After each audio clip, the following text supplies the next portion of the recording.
heavy heart, as he calls you, because of the catastrophe that happened just the other day. And he's still committed to fixing the wrongdoing by the government, even if they want to trump out their terrorism charges, their terrorism crap to try to stonewall him. But he's hitting this point in the trial. Butch should be here in just a second. So he's hitting this point in the trial where, uh, yeah, he just got home. So he's hitting this point in the trial where he really needs more people on the case. He needs more people in the class action. He needs any extra money from other suit people, like other people who could join the suit. So basically, he's up against the wall now. Now he has to actually prove the case. And so here's how it's going to work mechanically. There is a DC, a difficulty condition. I'm not going to tell you what it is, but I'm going to tell you that it is higher than 13, which you will notice is something that you cannot roll on 2d6. That's okay, because there are mechanisms by which you can reduce this DC. Every time you convince someone to join your case, you can roll your bureaucracy skill, and based on a DC 7. And if you roll above it, it will reduce the DC by that much. If you roll under it, it will add to the DC by that much. Every time you do it, you can, for every new person you add to the case, you can do it. Your crewmates can help you if they want. But the payout goes only to you. And here's how the payout works. For every degree of success on the final roll, so at any point you can decide, I'm going to close the case now, I'm going to make my roll, let's go for it. For every degree of success, that is roll point you get above the DC, you're going to make 10,000 credits in damages, up to a maximum of 10 million credits. Okay? Now, you get that money. Nobody else does. So if you want your crew to work for you, you're probably going to have to pay them. And they know all this. This is like a sent to the whole ship. So the other end of this is after you convince these people, convincing higher level clients, by the way, will potentially get you more chunks off the DC than just the one. Because it's a special goal, instead of it being a roll for XP when you complete it, you can instead trade some of that money from damages for XP at a rate of 100 to 1. Is that XP shared? No. So the way the XP is going to work, you trade at 100 to 1. Everybody else trades at 1,000 to 1. You only pay once. So for every 1,000 credits you put in to get XP, you will get 10 XP. Everybody else will get 1. This is like you're putting the money into charitable works or whatever. You're doing something for the community. And so the other players are more than welcome to strike a deal with you that says you have to give so much money to whoever so that I get some XP for it. So you can deal with the dealings of that all you want, but you are looking at up to 10 million credits in damages. That's if you get an absolutely perfect roll on the thing. So it's for every degree of success, you will receive 1d3 times 10,000 credits and damages up to 10 million. Question. I have this all written down, and I will send this to you as well. Okay. So A while ago, I met a lady, and a lady contacted me, and yes, I sent her an email asking to join my class action. I don't think that was yes. ever resolved. Yeah, we had the whole you were on the basilisk for 3 weeks and then the catastrophe. She will get back to you this time, and you can try to convince her through whatever means you choose. And if she is convinced, then you can roll your bureaucracy. Okay. Can you send me the information now? Do you have it typed up? Yes, I just need to make sure that it doesn't have the DC in it. So give me 1 second. Yeah. Okay. I'm going to put that in Skype chat, and I will also make this a handout so that you can refer to it later.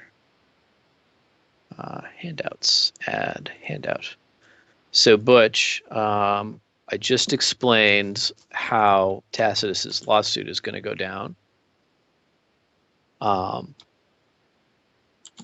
lawsuit, available to everybody, save.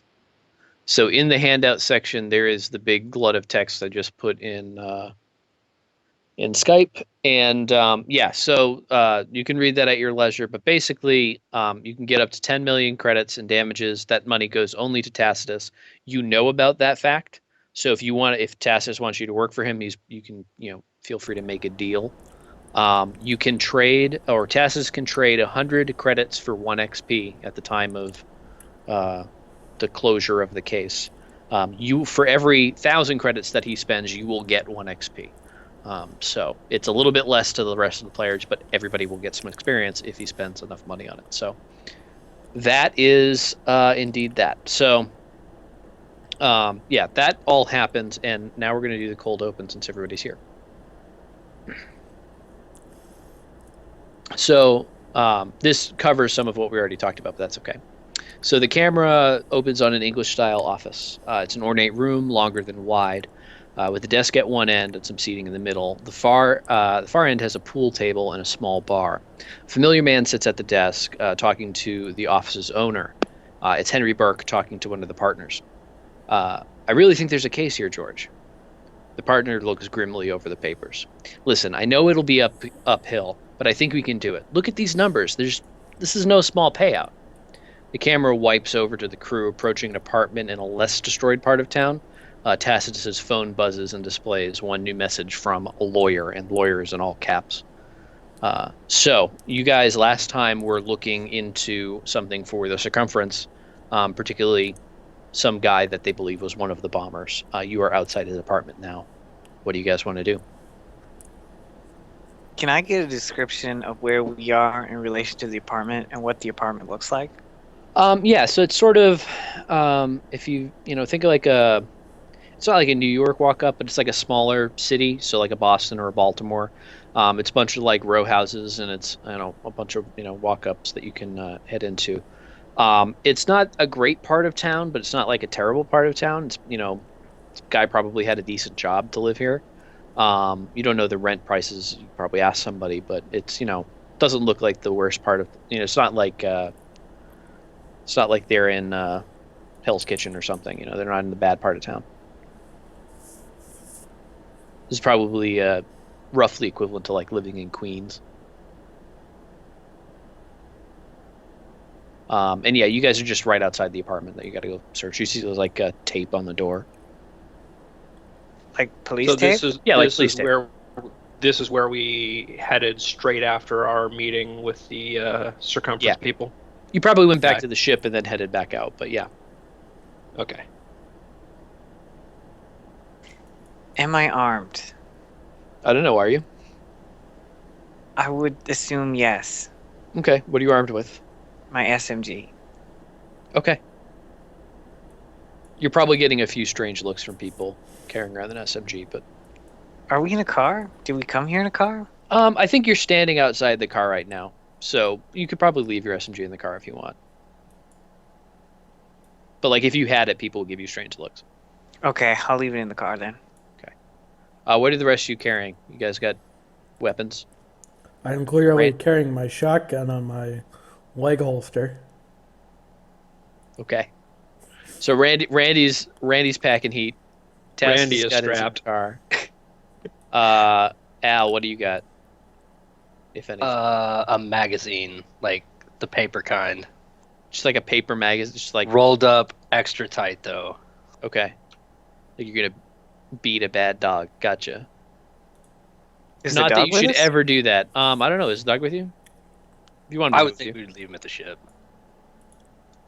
Flash cut to Last time we took Bandit out in public, it wasn't a good thing. and we flash cut to Bandit just chewing on one of the plastic, fabricated bones that she's been playing with. And she looks at the camera and just barks at it a couple times and then goes back to chewing. And we flash back to the crew.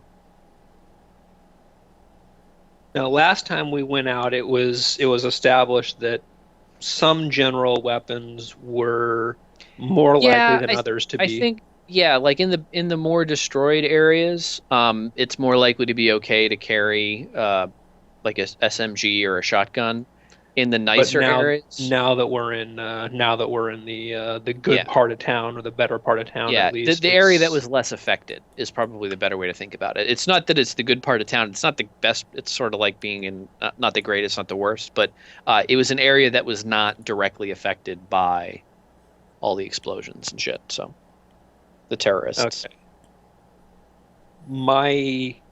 I probably would not be carrying around my rifle here then.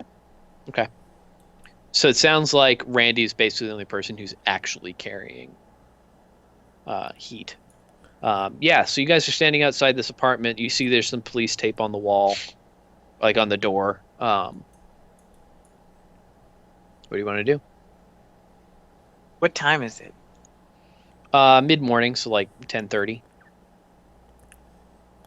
I knock on the door while saying, "Sir or madam, how would you like to hear about our great Lord and Savior Jesus Christ?"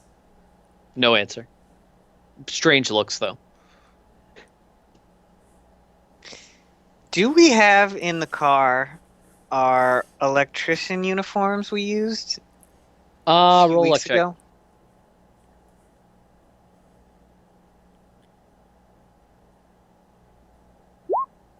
Yeah, you do. You happen to just you have like what? I think you had 2 of them total. So I'm gonna go put on my electrician uniform. okay, where are you gonna put it on? Just in the car. Yeah. I'm gonna ask the crew to sort of tactically cover the windows. Sort of like Yeah, at so the- definitely. So yeah, you're in the car and you start changing, and like it's not odd for a guy to just change his clothes. You just need down his shorts and undershirt or whatever, and change your clothes. But the people walking by like kind of stop and turn around and look at you, and like these people like sort of trying to cover all the windows with their persons. They see this crazy guy with a shotgun on his leg, and they see you changing, and you get out of the car, the normal unmarked rental car, and you're wearing an electrician's uniform that you're kind of adjusting. And Not like some of these suspicious people, at all. some of these people have passed you before and saw you wearing street clothes, and now you're wearing an electrician's uniform. I think you see at least one of them put a phone up to their ear. What? Don't tell me you ain't seen Laura's birthday suit. It's just all natural, son. Keep walking. Yeah, the lady who has her phone up to her ear just like looks at you like, I don't like anything that's going on here, and just like sort of walks away faster than normal walking speed. I look at the group. I don't like what's going on here. I'm getting more weirded out by the minute. Yeah, so now you are in electrician's uniform, Tacitus. Good job. I guess next time we should rent a van. Yeah, that'll be less creepy. Can it have no windows and say free candy on the side? I like free candy. So does Randy. Where's the candy? Oh my god. Oh god, it even rhymes. You know, people in the church and little kids and free candy are probably not a good combination. Just putting that out there. Oh god. Are you telling our ministers are pedophiles? Yes. Well, I don't know, but all that talk about filling me with the Holy Spirit. Filling You you know in a what- different way, son. It's like I'm just drinking reminded. water. I'm just reminded of Cartman. Come inside me, Jesus. I want you to feel your Holy Spirit. Anyway, Maybe we should go knock on the door again. yeah. Do you go up and knock, or are you just suggesting it? I was just suggesting it. I go up and knock again. No answer. The door is slightly ajar. Are there a lot of people on this street? I mean, it's not like packed like, Times Square in mid-afternoon, but it's like there are people walking. There's probably, 10, 15 people walking back and forth every minute or so. Do the row houses next to this one look occupied? Yes.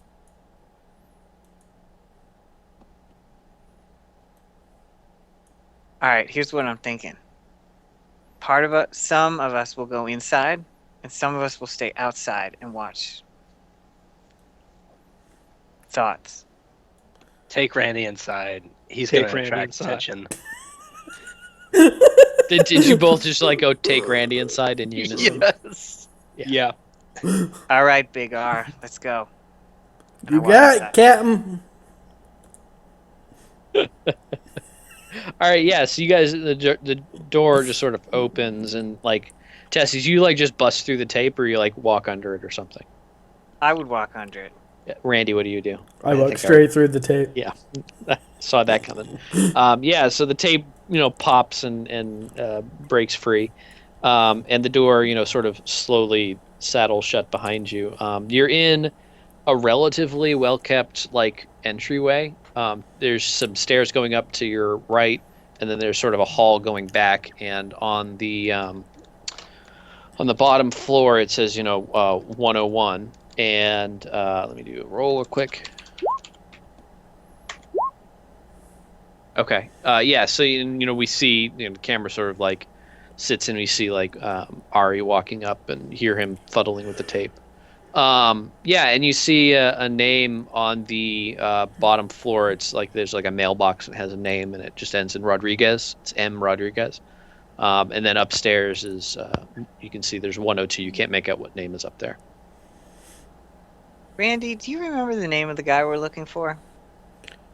You do. It's Mateo Rodriguez. There you go. Okay. I forgot to tell you that last week. There are actually two names you're looking for. There's Mateo Rodriguez and Jamie Lissette. I go and knock on the door with M. Rodriguez. Yeah, no answer. Well, Captain, I think we gotta go and make like the people of Jericho. I take out my shotgun and kick down the door.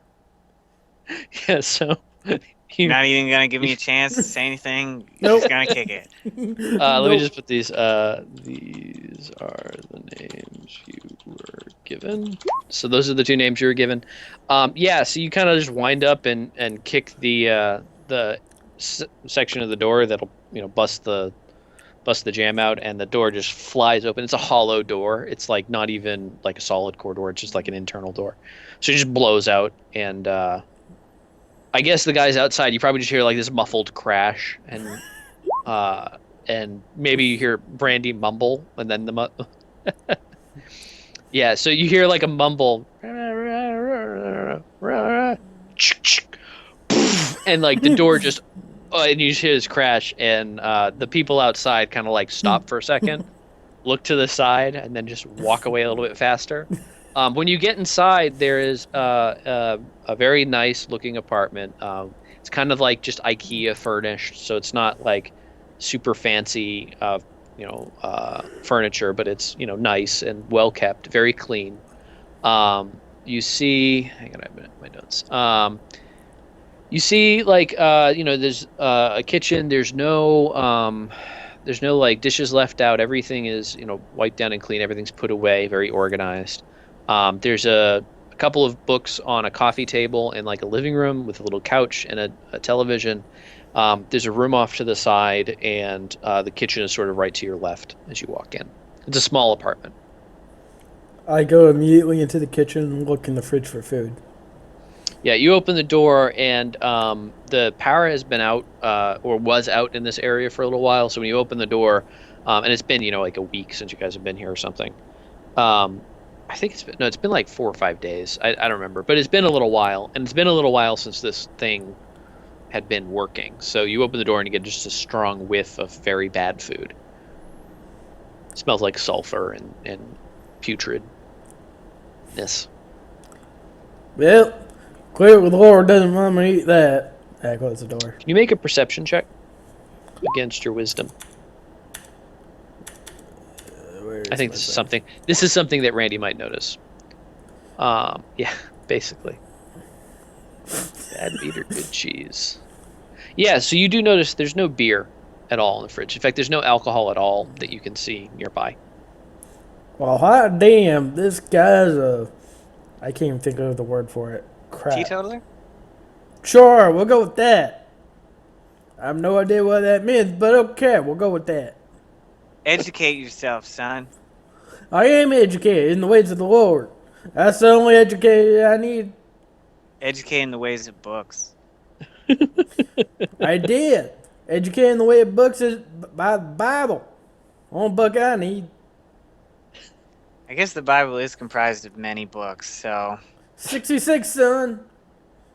See, I even know arithmetic. Oh God.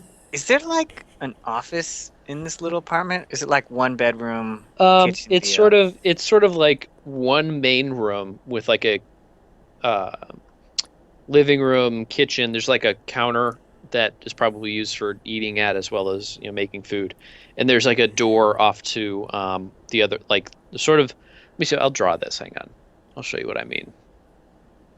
I lost my. Oh, there we go. Tactical.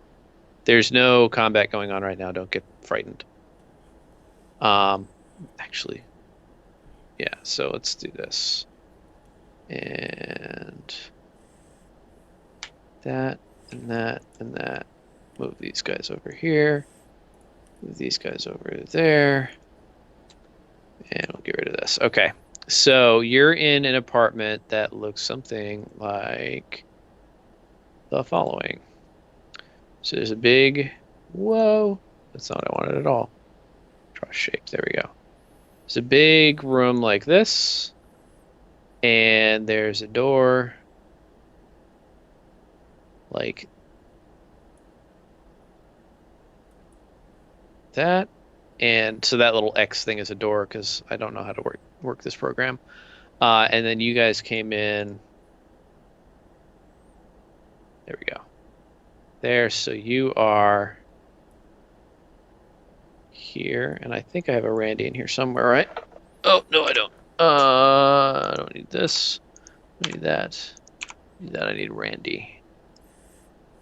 So Randy is over here somewhere. This is not to scale, but you get the idea. And then there is a counter-like thing. I don't know the shape. In a different color. It's a shitty color. Hold on. There's like a counter that's kind of like this thing.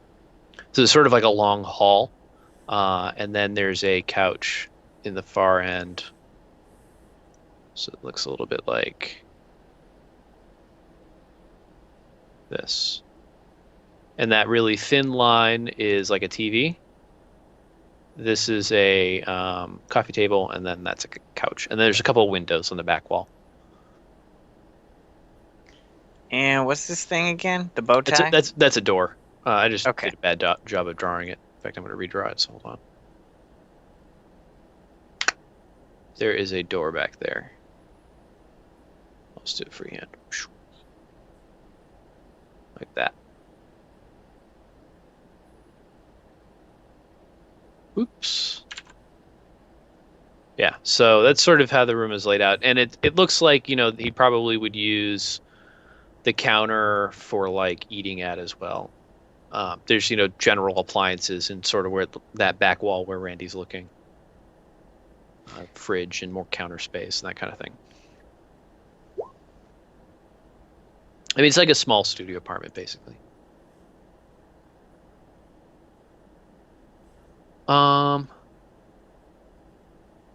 That's a good point. Let me, Randy, what's your belief again? I have a couple of them. I believe it was The Lord's light is needed everywhere in the galaxy. I'll buy that. Yeah, you can roll XP on that. Sweet.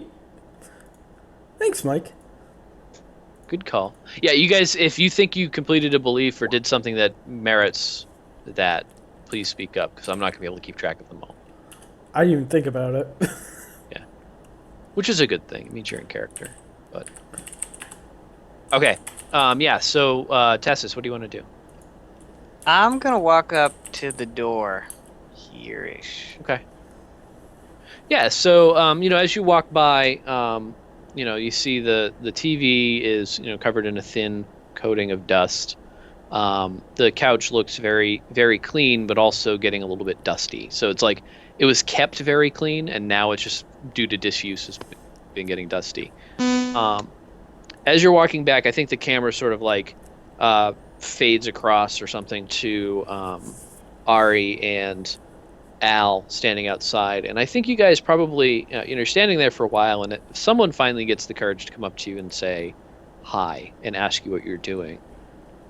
They saw probably Ari. They probably saw you like fiddling with the tape and trying to fix it. They heard the crash, and I think so. They probably come up to you both and just be like, "Hi, what are you guys doing here?"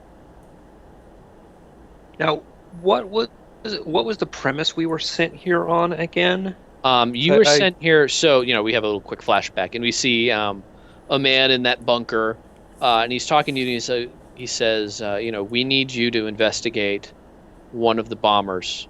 We found where he lives. He says a couple of the bombers. We found that's where they right. live. That was the connection. And the government the prevailing zeitgeist is that this is an act of war by the People's Republic, and we don't think that's the case. We need you to go find out whether that's true or not. Go prove our hypothesis, basically. So, yeah. And we come back, and, yeah, this lady's just like, hello? What are you guys doing here? This is a little weird, I look over at Al to see if he's going to take the lead on this one or if I'm stuck with it. As you look at Al, she kind of looks at Al too. She goes, "Is this your boss? Should I be talking to him? I'll talk to him." I just Excuse look me, up sir. from my magazine. We're on and official... so what you see is this woman with sort of like frosted blonde hair that's down one side, sort of like parted to one side. She's got like big sort of bug eye sunglasses on, and an oppressive amount of makeup. She looks almost like she's powdery or like velvety, like in her face. And she's, very, very accoutred, like very well accoutred clothing. It's clearly very expensive. We're here investigating a gas leak and some possible, excuse me.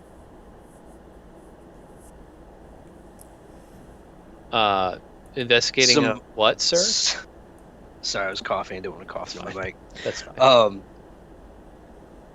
Some leads causing some of the damage in the area. We need you to vacate immediately. There's a Starbucks down the road. Excuse me, Spacebucks down the road.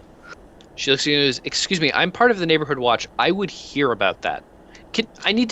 Who's your boss?" I don't care who my boss is. The neighborhood watch means fuck all, lady. Fuck off down the road. "Oh, I would like your badge number." And she just like stands up very like straight.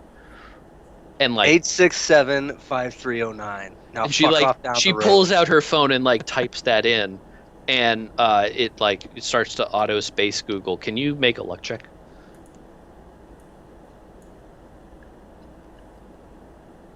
Ari, you're getting the sense that this lady is full of righteous but misplaced vigor and feeling like that she's doing something good. Yeah, so it comes up and she goes, 867. That's not a valid badge number. You're a fraud. I'm calling the police. And she like starts to type in the police, 911 or whatever. I step in and say, ma'am, I'm sorry for my boss. He's had a trying day with how busy we are. I'm sure you understand. She stops typing. We have a lot of homes that you need to check. We are contracted by, oh my God, what's the person's name? I have it written down. Are you thinking about the guy? Emmanuel LeBlanc. Yes. Oh, Yes. is that? She goes, doesn't he's with Public Works. They starts asked typing his name into Space Google. They asked us as a contractors because they're so short on labor with, well, frankly, the massive amount of cleanup to check out some of their potential problem sites. Well, I don't see how this is a problem site. There was nothing that happened here. Those Unfortunately, people didn't come here. Unfortunately, though, when we receive reports of potential problem sites, we have to check them out. Make a persuade check. Charisma. I knew that was coming. It's going to be. I think you've convinced her but you do need to make a roll. Yeah. So she looks at you and goes, well, you should make sure to contact the local neighborhood watch. We could have called the police and made a terrible scene. They're very busy, you know. I'm terribly sorry. I know they're very busy, which is why, unfortunately, we have to make most of these checks without any kind of escort, and often in whatever order we can do them in. I think We you're just- still hearing some vague crashing from Randy, by the way. Like it's she's hearing it too. She's just like looking Pay no behind mind her a to little that. The reason I'm so pissed off. Just imagine babysitting a 7-foot, 400-pound retard that quotes the Bible all day. And you She just goes, hear in the That's my background, life. and you just hear in the background me screaming, "Oh look, a space Cheeto!" bit. Yes. So I think when she hears that and she hears you go try, babysitting a 7-foot tall, 850-pound or whatever the fuck you said, she just looks at you and hears that and goes, "Well, I suppose anybody in that situation. Well, fine, but I'll let the neighborhood watch know. Next time, make sure you contact them." And she like puts her phone away and starts to walk off. I say, ma'am, I appreciate that. Can I have your contact information so that I can let you know when we're done and we'll be headed out of here? She says, she looks at you and she says, "That's fine. The neighborhood watch will let me know. It'll be fine. Everything will be fine." And she just walks off. Doesn't give you any information. No, that's fine. I just wanted to plant the "we will be leaving" idea. Yeah. I think that she mostly just wanted to cause trouble. So, Tacitus, you get to the door as this is happening. You hear Randy shout, "Hey, look, a space Cheeto!" And you're at the door. The door is also slightly ajar. It probably has not been closed a lot, just because it looks like it's sort of like stuck, almost like it wants to be open. And on the other side, you see like a room that's relatively well lit. I want to see if I can spot any traps. Okay. I guess that is a security check. I think that makes the most sense. So yeah, go ahead and make a security check against your wisdom.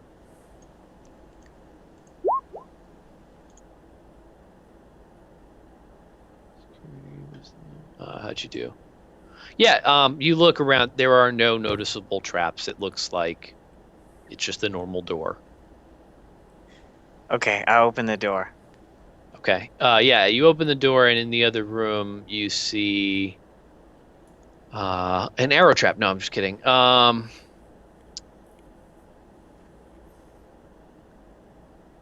See a room about that large. At one end of it is a bed. There are more windows, and there's like a dresser over here, and maybe there's like a nightstand.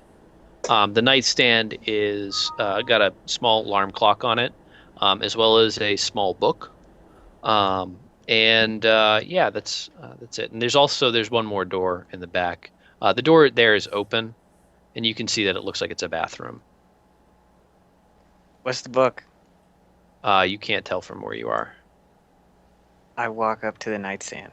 Yeah, it looks like it's almost like a small Bible.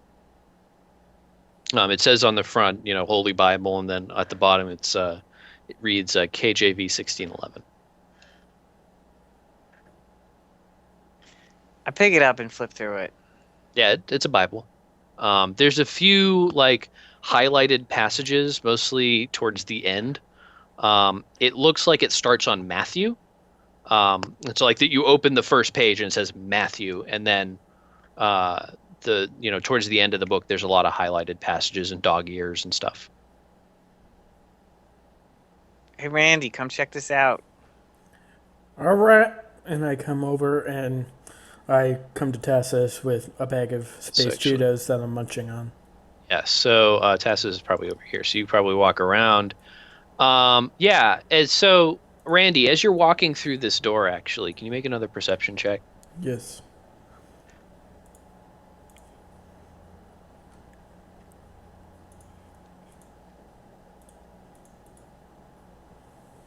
Okay, yeah. So you head up to Tacitus, and he's got what is very clearly to you a New Testament, and you see immediately it's KJV 1611, so it's like that version of the Bible.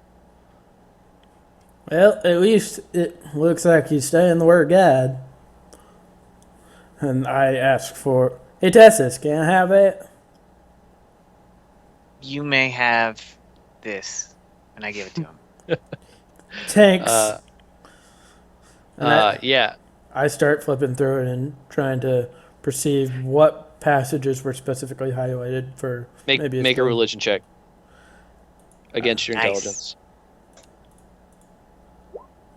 Yeah, so he has highlighted a number of passages in Thessalonians, in Revelation, and most of the apocalyptic epistles. So basically, anywhere there's something about the apocalypse, he's read it and highlighted it and written notes in Spanish. You can tell that it's Spanish. You can't read it, but you see words you recognize, hablo and stuff. And yeah, there are a lot of notes in the margins. It's actually kind of like a wide margin New Testament, which you've probably only seen a couple of. It's sort of like someone who has a wide margin New Testament is someone who studies the Bible but doesn't really care too much about the Old Testament, or at least isn't interested in reading that all the time. Yeah, so that's what you see. Well, I don't know about this chicken scratch here, but something tells me he wants to hurt or blow something up.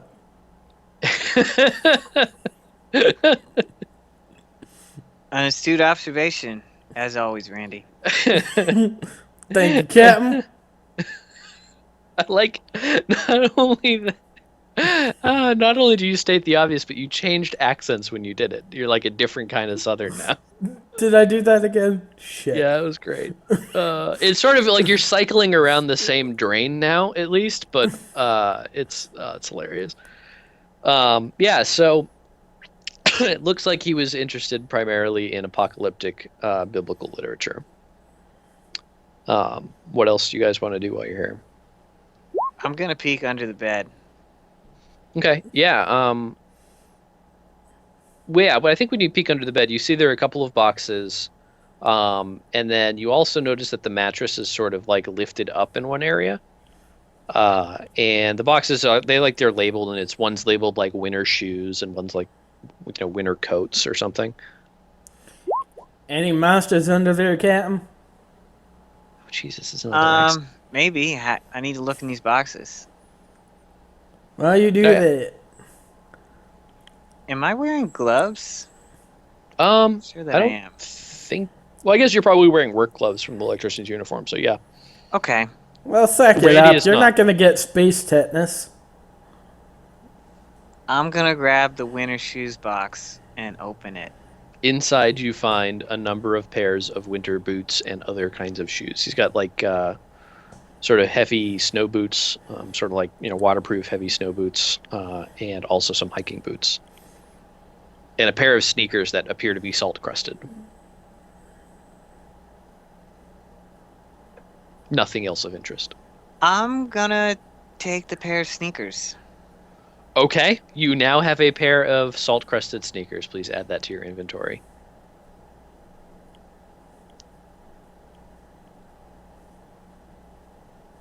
I have no idea what Tacitus wants with sneakers, but I always get worried when Paul starts taking random stuff. I'm gonna look in the other box. Maybe he's just a klepto. Maybe. So yeah, the other box is marked winter clothes. There are some sweaters, mostly ugly Christmas sweaters. There's a couple of scarves and just sort of loose stuff that you wouldn't need all year. I mean, it doesn't even get all that cold in this area, but there's some sweaters and stuff. All right. I put everything back under the bed. Okay. You have put it all away. Gonna sort of prop the mattress up a little, not too much, sort of just so I can peek a little. Yeah. Yeah, you start to lift it up and you see there's a book in a small box, like a wooden box, with a hinge on it. I'm gonna grab both of those things and put them on top of the bed. Yep. So the book is just this leather bound. It doesn't have any markings on it or anything, but it's just this little leather bound book. It's about 7 inches by 6 inches by however deep it is. Plenty of pages in it. There's a ribbon going through the middle. The box. Do you open the box? Not yet. Okay. Yeah, the box is just a nice wooden box. It's about an inch tall, maybe 6 inches long, and about 3 inches wide. So, Randy, what do you think's in the box? I don't know. It could be that that cat that we don't know if it's dead or alive. Okay, pretty learned guess. Oh, Jesus Christ.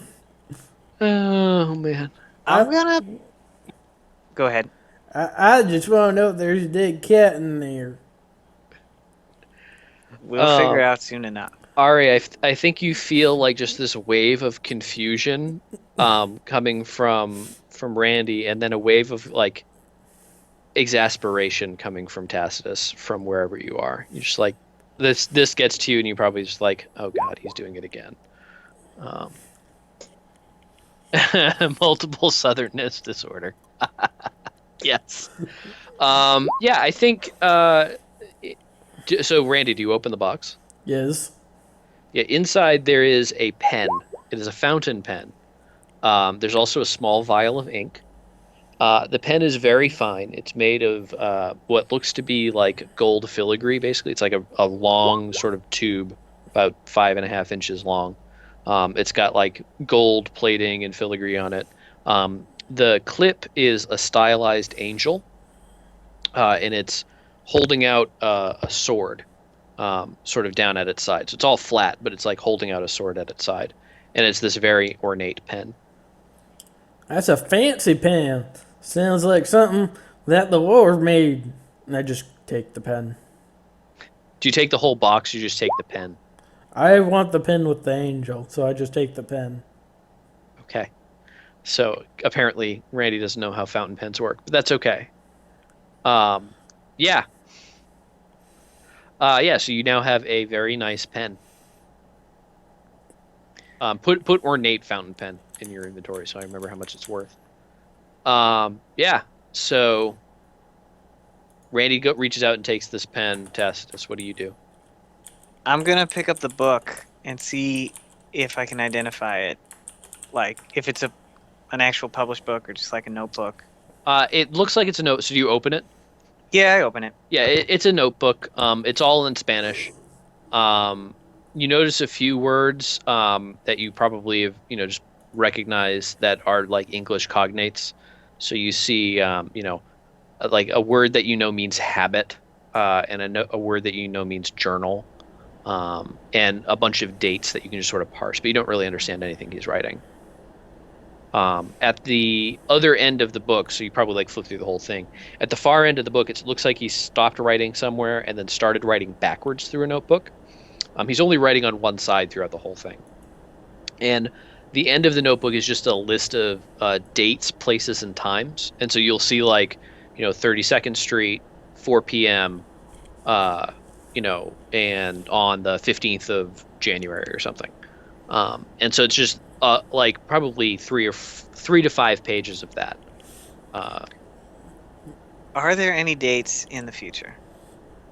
There are not. They all end probably a month and a half ago. All right, I pocket this book.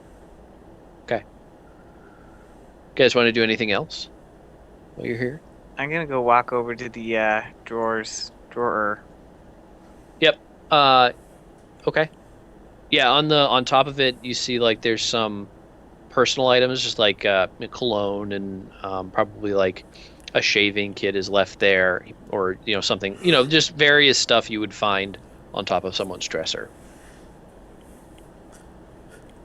I'm just standing in this corner here, continuing to eat those space Cheetos. Okay. I'm gonna open all the drawers and look through them. You find clothes, and you do notice that there's some like tattoo care stuff, just like material for making sure that new tattoos don't get infected and that kind of thing. And you see in one of the drawers, one of the top drawers, sort of off to the side, one of the smaller ones, there's a bunch of like designs for different. They're very clearly tattoo designs. Like some of them are temporary tattoos that you put on to like figure out where you want to place it. And yeah, he's got a bunch of those, and they're all of very similar imagery. It's all very very religious. There's a lot of the angel with the outstretched sword motif. It's in different positions on different iterations. A number of the angels also have in their left hand a golden triangle. And yeah, that's it.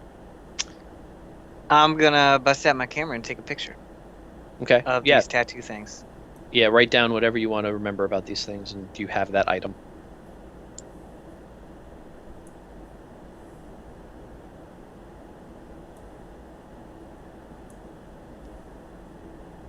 So while you guys are searching around, what are the guys outside doing?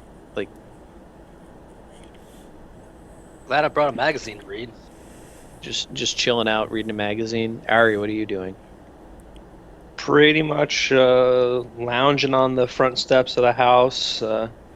Every once in a while, looking over at Al, and yep, he's still reading. We should have brought a 30-pack if we were going to sit here this long. Okay. I just basically shrug, and I'm keeping watch for any more nosy neighbors or what have you, but just letting the people inside do their thing. Yeah, I think you notice that there are a lot of people who are just watching you at this point, and there's like they're not even making a show of it anymore. They're just like watching you and seeing what happens. They keep hearing the occasional crash or shout from Randy inside. Yeah. So, what else do you guys do in this room? I'm gonna go check out the bathroom. All right. Yeah. Once you're inside, you find a very normal-looking bathroom. Medicine cabinet? Is there one? There is. I'm gonna open it. All right. Inside, you find a noticeable dearth of medicine. There are Band-Aids and razors and stuff, but there's no aspirin, there's no Tylenol or anything like that. Any used razors? There is probably one by the side of the sink. Like there's one that was in active use. I grab it. All right. You now have a slightly used razor by Mateo Rodriguez. Skyrim style, I'm gonna pick up all this junk. Okay. All right. Randy, what are you doing? You guys have a few more minutes in here, and then we're going to move on to the next scene. I proceed to move out and look at what he has recorded on his DVR. It actually looks like he doesn't have a DVR. In fact, he I'm sorry, I'm getting a work thing. Yeah, Tanu can wait. It looks like he doesn't have a DVR. You do find the remote, and when you turn on the TV, it's set to the Spanish channel. In fact, the Spanish religious channel. Well, he's learning, you know, if I can't understand this hogwash. Shut up, Tanu. It's okay. Sorry. She's actually telling me important information. So, yeah. So, you know, you see, he's watching this channel, and you see a lot of that same angel motif, the angel with the outstretched sword, and then it eventually cuts to commercial, and the channel is coming from it's the Afra News Network or Afra Religious News Network or something like that, and yeah, it cuts to commercial and sort of just it's playing like similar stuff. I proceed to channel surf, looking for something like Space Wheel of Fortune. Yeah, he doesn't really get many channels. Space Arthur? He only gets the Spanish channels. You can't sit down and watch TV. That's not good role playing, asshole. Space Track. Space All right. Trick? Really? Okay. I turn it off and proceed to walk outside with the other guys, offering them Space Cheetos. Yeah, so the rest of you see this lumbering behemoth of a man come out carrying a half-eaten bag of stale Space Cheetos. His fingers covered in the greasy orange goop that is probably entirely made of something awful. I don't know what. Fat and grease and terror. Space cheese. Space cheese, which is made of people, probably. Speed. And oh, that sounds awful. That sounds gross. so bad. But you want to put it in your mouth? No, God, no. Oh God! Oh no! You just had to go there. You know, Oh. God! Oh. Somebody had to kill it. No, nobody had to kill it. It was already dead. You just decided to commit an atrocity. That's what happened. That's what happened right there. You were still talking, so it wasn't dead yet. You kept going. Ari, you're going to walk to the car and you trip, take 1 HP of damage. That's your punishment. I'm dead. Are you really? You have 2. If I take No. one- You have 2 HP. I have 2 HP, but I took 1 on the way to our meeting. No, and you've healed that. It's fine. Start of the session, you're probably at full HP unless you're in the middle of an engagement. Yeah, but you trip and fall and take an HP of damage because screw you. I yell at Randy to go find a hose because he smells like a zoo feeding bag. Yeah. And stop eating whatever he's eating because Jesus Christ. It smells like speech, man. Don't take the name of my Lord in vain, you filthy heathen.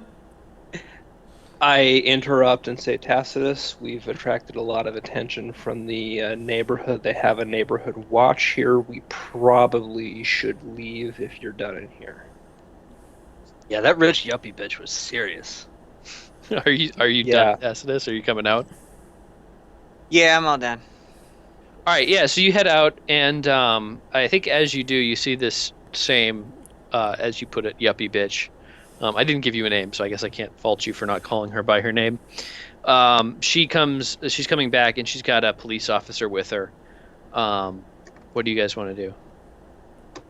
Walk confidently and briskly to our rented vehicle. Yeah. Yeah, so the lady is sort of like pointing and speaking. She's probably like 150 feet away or so. She's pointing and speaking and like pointing at you. Are you guys just getting in the car and driving away? I proceed to take what's left of the bag of stale space Cheetos and throw it at her and then get in the car. Okay. Oh, dear Lord. Who's driving? I There's would be driving. Make a vehicle land check against your dexterity.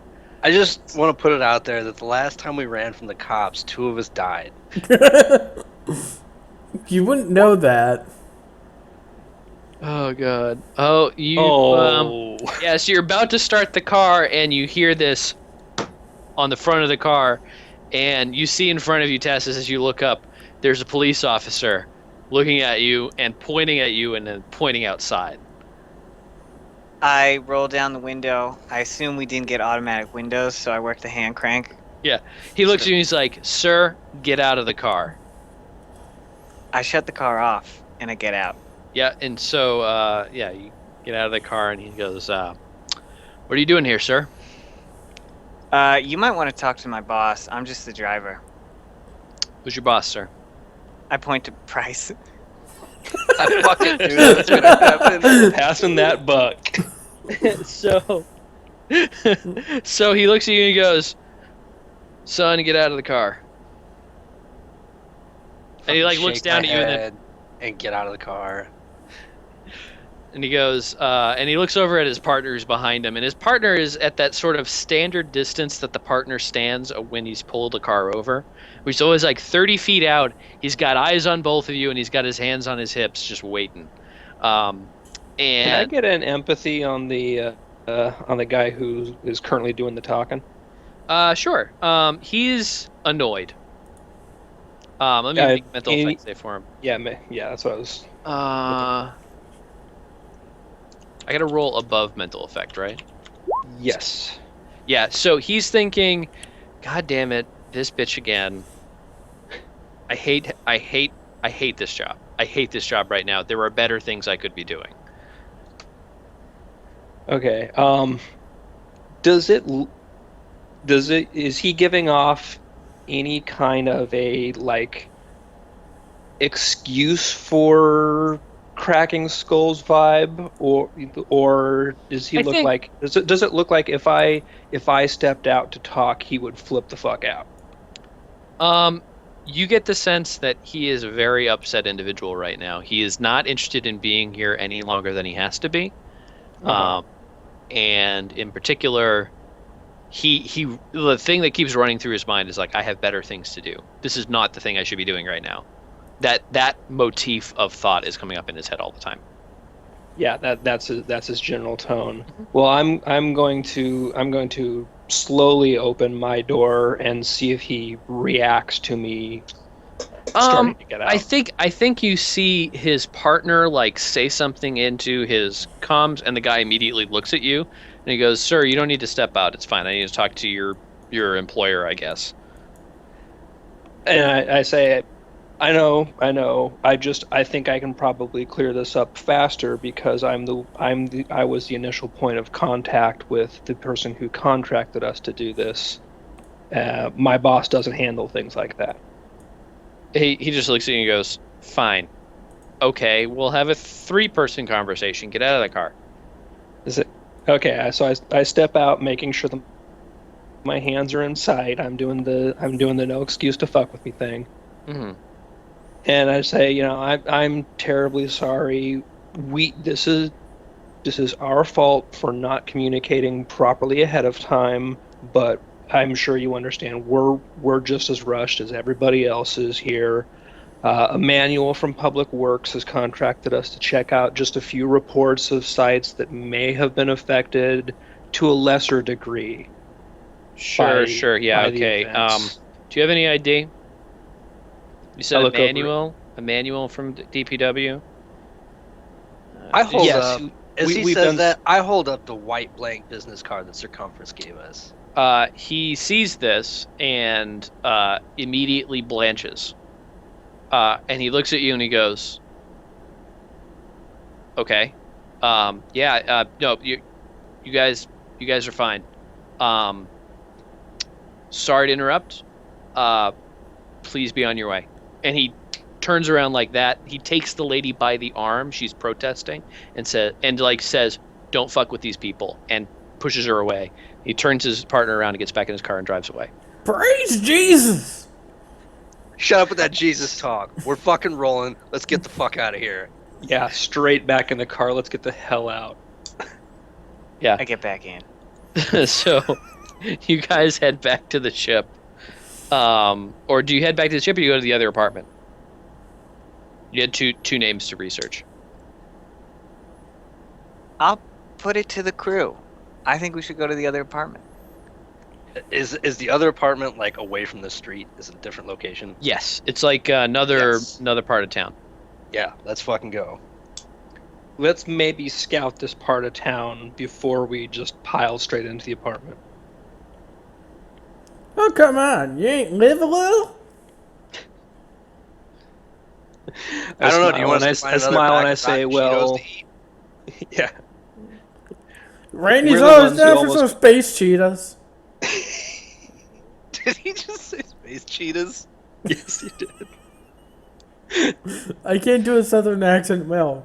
Sue me. No, dude, roll with it. I like space cheetahs. That's good. I think that they just have devolved their name because nobody knows what a cheetah is anymore. It's been 1,000 years since anybody's been to Earth, so, or maybe like 500 years since anybody's been to Earth. So cheetahs aren't a thing here. Like there aren't animals usually. Like dogs made it because we use dogs constantly, and so we would have brought them with us. But otherwise, like species, you're more likely to hear about nerfs or something. Yeah, so you guys drive around the neighborhood for a while in this other place. It's significantly nicer, but also significantly harder hit by the catastrophe that happened. There are a number of blown out buildings. There's far fewer people. It's mid-afternoon, and in this area, mid-afternoon would have been buzzing with people doing stuff. Right now, there's almost nobody on the street, and you pull past the apartment a few times, and it's the 2 apartments next to it are both abandoned, like clearly abandoned. And then you see again that same tape on front of the building that you're intended to go look in. Okay, I say to the group, this time do we want to send people into multiple buildings so it looks like we're doing a general sweep? Is this area? You said it's a little bit more heavily affected. Is there less people running around? Yeah, significantly less. You see like maybe one or two people, a couple of homeless people, but not very many people who look like they live here. Couple bikes pass by. That's kind of thing. That's the level of traffic you'll get at most. Maybe we should all go in. Yeah, that's probably a good idea. Okay. But Like let's plan. try not to bust the cop tape there, Behemoth. Can we try to go under it at least? What cop tape? The yellow flashy tape over the door. Don't break it. Oh, the sticky stick. Yeah, that. Don't break that. KK. Like he's no longer Southern. He's just internet. He's probably like he draws out little emojis on his phone to talk to you. It's just like, you poop emoji, oh poop emoji for oh shit. There you go. Anyway, yeah. So you pull up, you park your car across the street or whatever, and walk over to the house. There is indeed some more tape on the door. The door is slightly ajar, and do any of you break the tape when you walk in, Randy? I intentionally try not to break the tape per Okay. Price's instructions. I'm gonna say you don't break the tape. How tall are you actually? I will. Did I write in the height? I forget. I don't know. I don't know if there's like the space for the height, so just make it up. I was. There isn't a specific one now. I was- I think you described yourself as being like 6'3", something like that. Yeah, that sounds about right. Yeah, you're a big. Pretty You're a big big. giant guy. I think you can make it through just fine though. You should like sort of stretch the tape aside and are cautious as you go in. Maybe you pull the tape off and then reattach it as you walk in. I don't know. Yeah, so you head into this apartment. Now this apartment is it's much nicer than the other one. I'm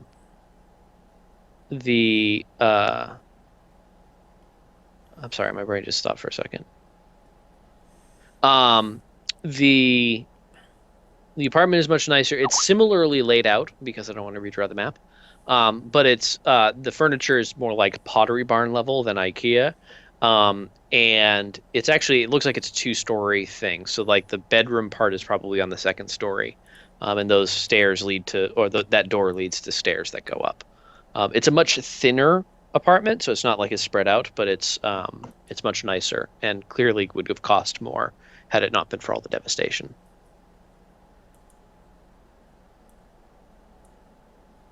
Let me draw some tokens in, and you guys can move around. It's otherwise it's laid out exactly the same, conveniently for me. I conveniently go right back to the kitchen looking for more Cheetos. Yeah, and you find. Can you make a luck check? Just make a luck check. I swear to God, if you pull rotten food out, I'm making you stand outside. You find in the fridge. So this fridge is actually not. It's better sealed or something. It's not as rotted out as the other fridge. Again, you don't see any liquor at all, but you do see a small Tupperware container of some kind of casserole, and that is all you see. I open the container and look and smell the casserole. It smells fine. I go and look for a fork and start eating it. Cold. Yes. Cold casserole is awesome, man. Cold All right. leftover casserole. And Randy's All a right. man. He doesn't need no heat. I think the camera like looks at you as you sniff this thing. It changes. It like shifts its focus so that you're out of focus, and the microwave in the distance, which is flashing 12, shows for a second, and then we hear Randy go, and then just start eating, like just with his hands, not even with like a spoon or anything. And I you said just he hear was like a this. man, not a savage. No, you committed, man. I said I wouldn't look for a fork and then started. Okay, so you grab you hear some rattling for a fork, and it focuses back on Randy, and he's just munching away. And the camera, I think the camera actually shakes its head back and forth, and then focuses on one of the other characters. What are you guys The doing? camera somehow manages to face palm. Yes. What are you guys doing, the other people? Let's start. I want to go all the way back. Oh, go ahead. Go ahead. No, we can start with you. I was gonna say, this is like a bathroom off of the bedroom. Yeah. I would basically go to the furthest in place in the apartment and start there. Okay. So I'm assuming that's the bathroom here. Yeah, that's probably like the deepest into the apartment you can go. It's an Yeah. interior thing. Hang on, I'm grabbing a drink.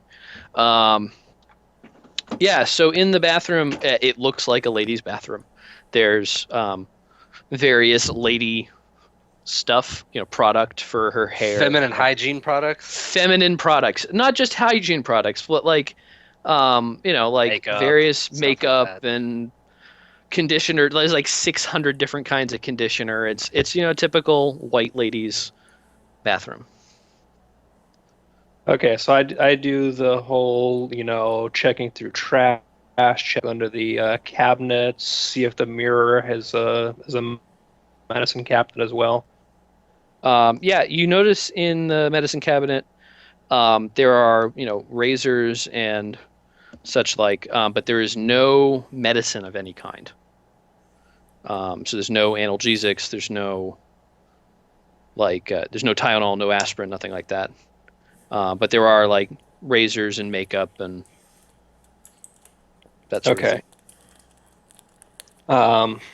Anything else in the bathroom? Is there like a linen closet in the bathroom? Let me check my notes real quick. Hold on. Yeah, there's probably like a linen closet. It's just got towels in it. There's nothing special in it. However, is there anything else in here? Nope, there's nothing else in there. Okay. So, Al, what are you doing? Where are you looking? I want to go find a dress out of her closet, put it on, and then go annoy Randy with it. Okay. Yeah, so as you're heading towards her closet, she's got in her bedroom, she's got like a little cork board on the outside door of her closet. Excuse me. And there's like a cork board and it's got a calendar on it, and you see on the calendar there's a bunch of dates marked. And then you pull that door back and there's a closet full of fairly conservative clothes. Like there are no low-cut dresses. They're all sort of like mid-shin length. In varying colors, there are no black or red dresses in the whole thing.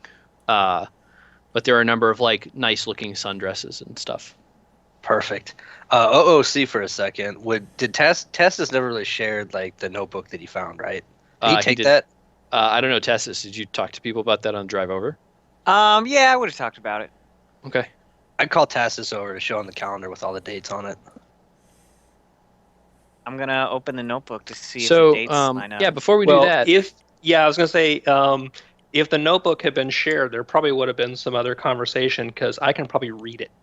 yeah, so I think, yeah, on the way over, let's cut back for a second. And on the way over, we see, Tacitus is talking about what they found.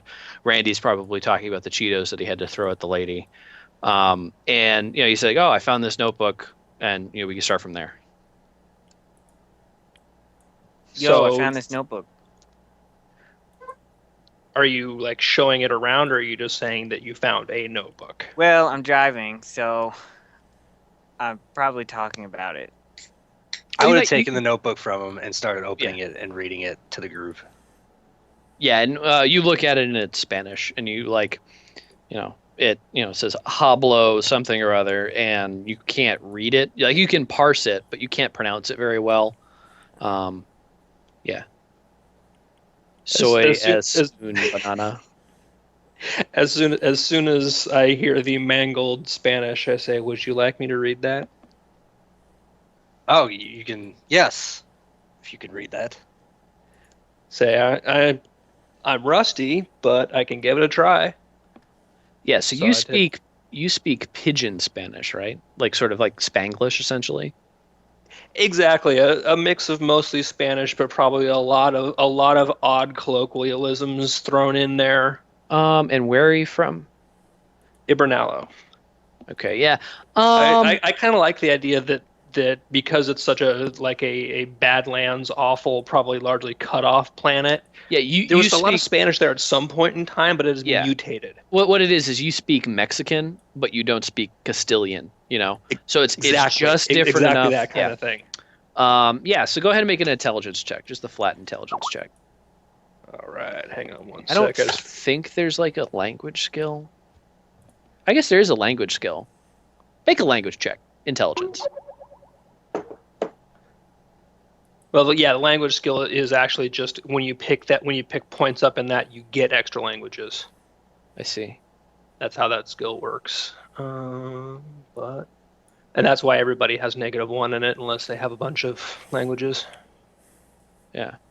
Well, I guess I would also I would use it for it's a language related to yours. So like if you spoke French, you could make a language check and on Spanish because you can kind of like parse out some of the stuff. You probably Yeah, understand exactly. a little bit. It has similar Yeah. constructions, etc. Yeah, so yeah, you read this like a book. It's easy. Despite all of your bad habits from speaking this pidgin, you're able to parse this totally easily. It's written in very good Spanish. It's a journal in which this guy, it starts like the first entry is day one. It's not even like January 1st. It's day one. And it says basically like the gist of the journal is that it's this guy's journey after he got clean from some drug that he was on. He found a support group and started going all the time. Whenever they had a meeting, he would go. And he said in the second or third that he started marking the days that he went in the back going the other direction so that he could go and look back and see how many he had gone to and sort of associate it with when he wrote each entry so he could see his progress. And it was something that they had suggested to him.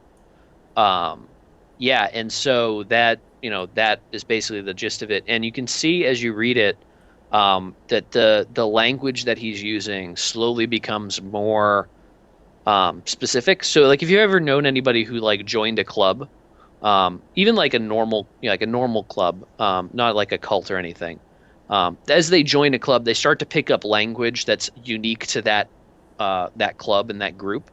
So they'll start using slang and in jokes and that kind of thing. And you see those things start to pop up as you get through the journal. It's more and more in jokes and slang and things you don't fully understand because he doesn't explain them. He just starts using them. Yeah, whereas anybody from the outside reading it has no frame of reference into Right. why Exactly. why he did a George is funny. Yeah.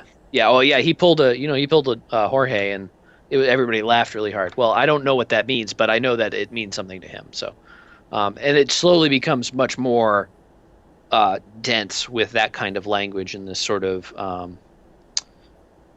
internal dialect, and it's all in Spanish. So he mentions the only names you see are Spanish names. Like you don't see any English names in the whole thing. Uh-huh. So that's what you find, and you can tell the group whatever you feel like. Yeah, I give him the quick rundown. It's somebody's journal of getting clean from a drug of some kind and his various meetings. Nothing particularly interesting in it so far. Well, that's unfortunate. Yeah, but we It might might mean be able something to the circumference people, though. That's exactly it. Is the dates or the times or the people he was meeting with may mean something to somebody else. Yeah, and I think as you say, it may mean something to somebody else. We fade back in on Tacitus, and he's got the notebook, and he's looking at this calendar with Al. So Al and Tacitus, what are you looking at and seeing? I'm looking to see if these dates in the back of the book line up with dates on the calendar, or indications, marks on the calendar, I guess. I Yeah, assume this calendar so will have these dates. yeah, so you see on the calendar, it's every Saturday morning is marked off for something she wrote as house meeting. A lot of the dates do correspond, but there are far fewer of them than are in the back of the book.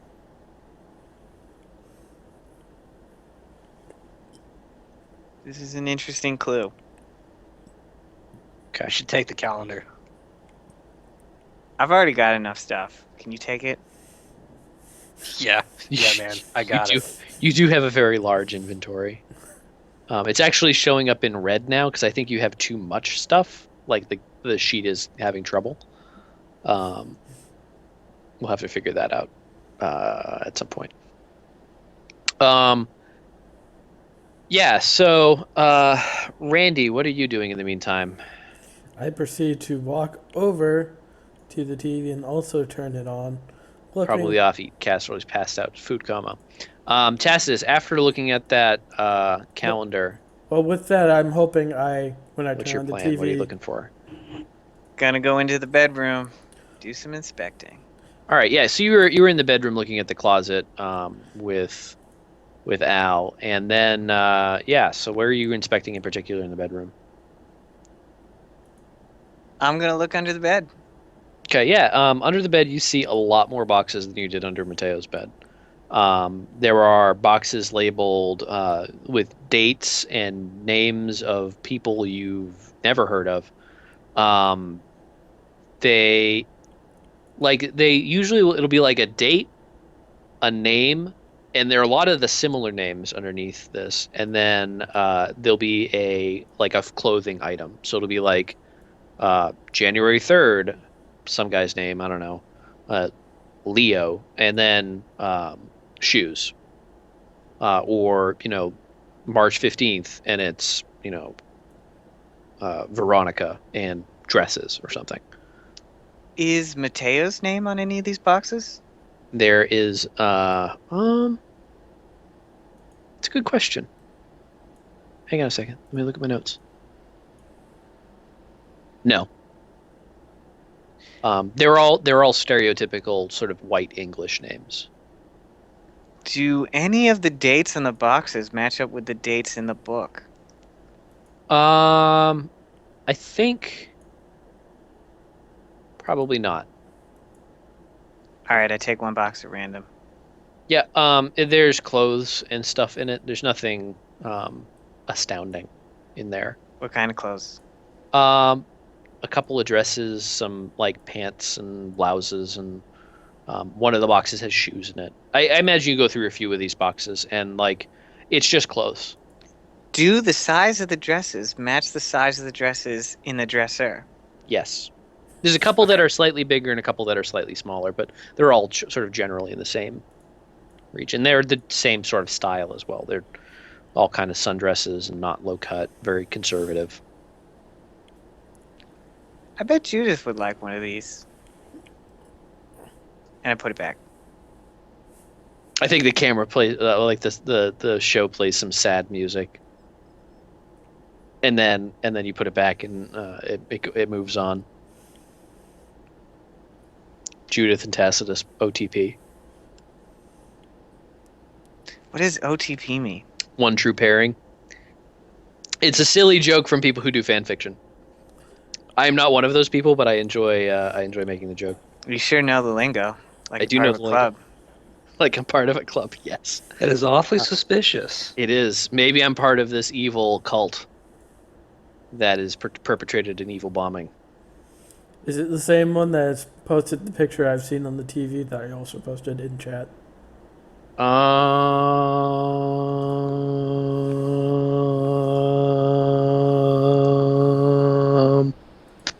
The fuck? Third bullet.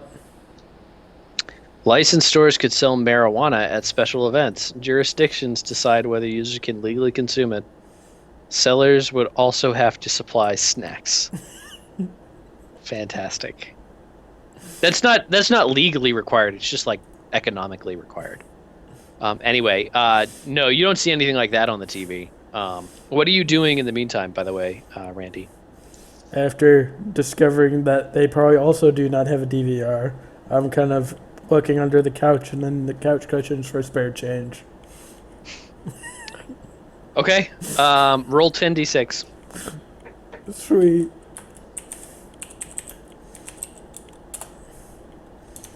You find 1 credit. Yay! I will take my credit with pride. I want to tear through the nightstand and see if there's anything relevant in there. Yeah. Dinner's on Randy, boys. Hot damn. That 1 credit dinner. Good times, good times. I You know what I should have done? I should have had you lose it. So I gave you a credit for every 6 you rolled. I should have you lose a credit for every 1 you rolled. That would have been funny. You actually lose 2 credit. No, anyway. Yeah, in the nightstand, you find the following items. On her nightstand is a blinking voicemail machine. And there's also in the nightstand another book that's gilded. It's thicker than the Bible that Tacitus found. Well, the New Testament that Tacitus found, but it's gilded edges. It says Holy Bible on the front, 1611 KJV. I flip through the Bible and unplug the answering machine to take it with me. Okay. Yeah, the Bible is similarly highlighted in parts of sort of. If you think from the middle of the Bible, it's slightly to the left of the middle, but like in the middle of the left half of the Bible, so like that first quarter area, there's a bunch of bookmarks and dog ears and highlights. One of the 2 ribbons in the Bible is stuck in one of the pages there, and there's also a lot of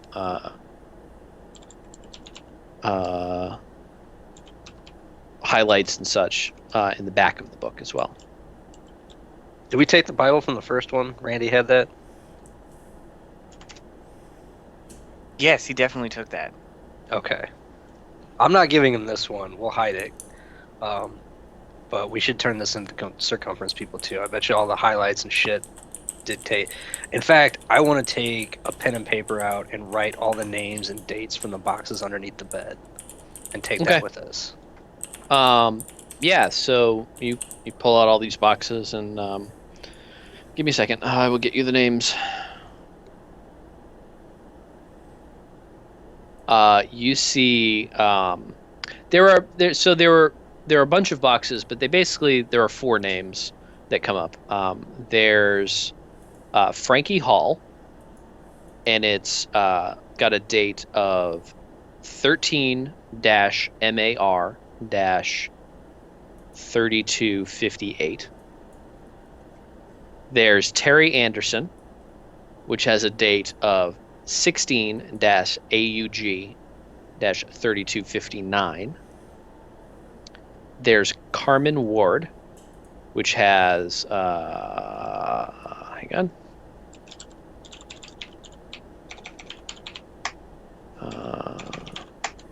Which has a 6-FEB-3255.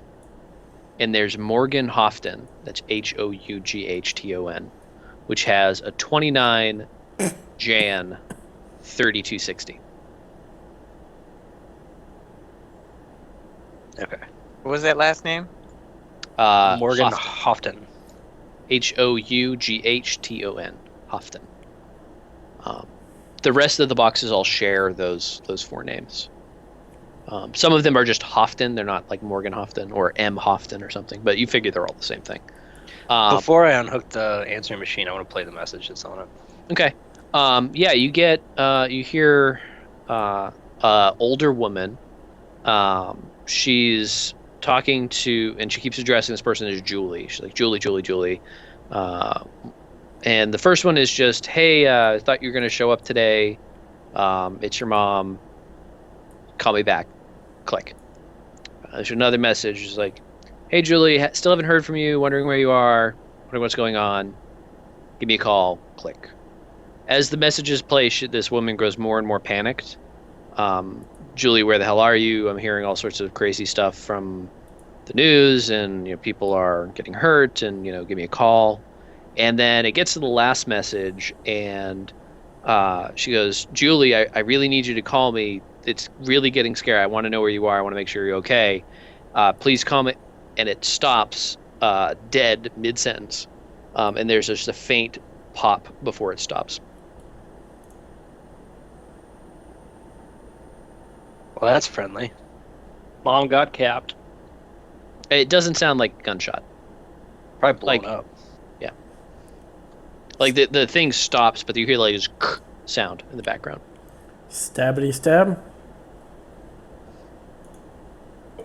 If that's how you want to interpret the sound of an explosion, absolutely, stabbity stab. I feel But Julie Randy. is not Jamie. That's a different person. I'm sorry, she said Jamie. I just read the wrong thing. I'm sorry. Oh, okay. It's Jamie. I also feel Randy would interpret Steppy Stab as an explosion. Okay. Awesome. Yeah, so do you read anything in the Bible, or are you just putting it away? I'm just putting it away. I'll let the circumference people figure that shit out. Okay. It's above my pay grade, man. Okay.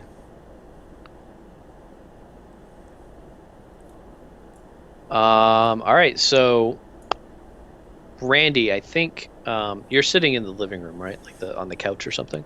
Yeah, I was searching for credits. Yeah, so I think as you're looking around for credits, there's a couple like end tables on either side of the couch. And you notice that on one of them, and it's kind of odd how any of you missed it. I guess you just, were heading right to the back or whatever. There is a roughly 9-inch tall angel figure. It's like one of the clay figurines, fired clay. It's very ornately painted. It's got gold paint and, sort of a very, very nice looking figurine. It has one outstretched arm with a sword in it and a golden triangle on the other side. I pick it up. It is fairly hefty. I go and observe and try and feel some of the material to see if there's anything weird or any notches or what have you. It feels like clay, but as you examine the bottom, it says that it was from Ricardo to Jamie. Excuse me. And Ricardo was the apartment or guy who owned the first apartment? That's a new name. New name it. All right. Hey fellas, I got a new name. Like you changed your name? No, silly. Like I got a new name for our investigation. We're naming Are we our naming cases? our investigation now? Sure. This investigation is now known as Ricardo Deep Step. Deep what? Step. That was the first thing that came to my head. Okay. What? Ricardo is a terrible name for an investigation. How is Ricardo a terrible name? You tell me I have terrible naming skills, son. Investigation names should always be 2 syllables. Ricardo. That's 2. And some. You're supposed to name dogs only 2 syllables too, because they're too stupid to recognize 3. Hold on a second.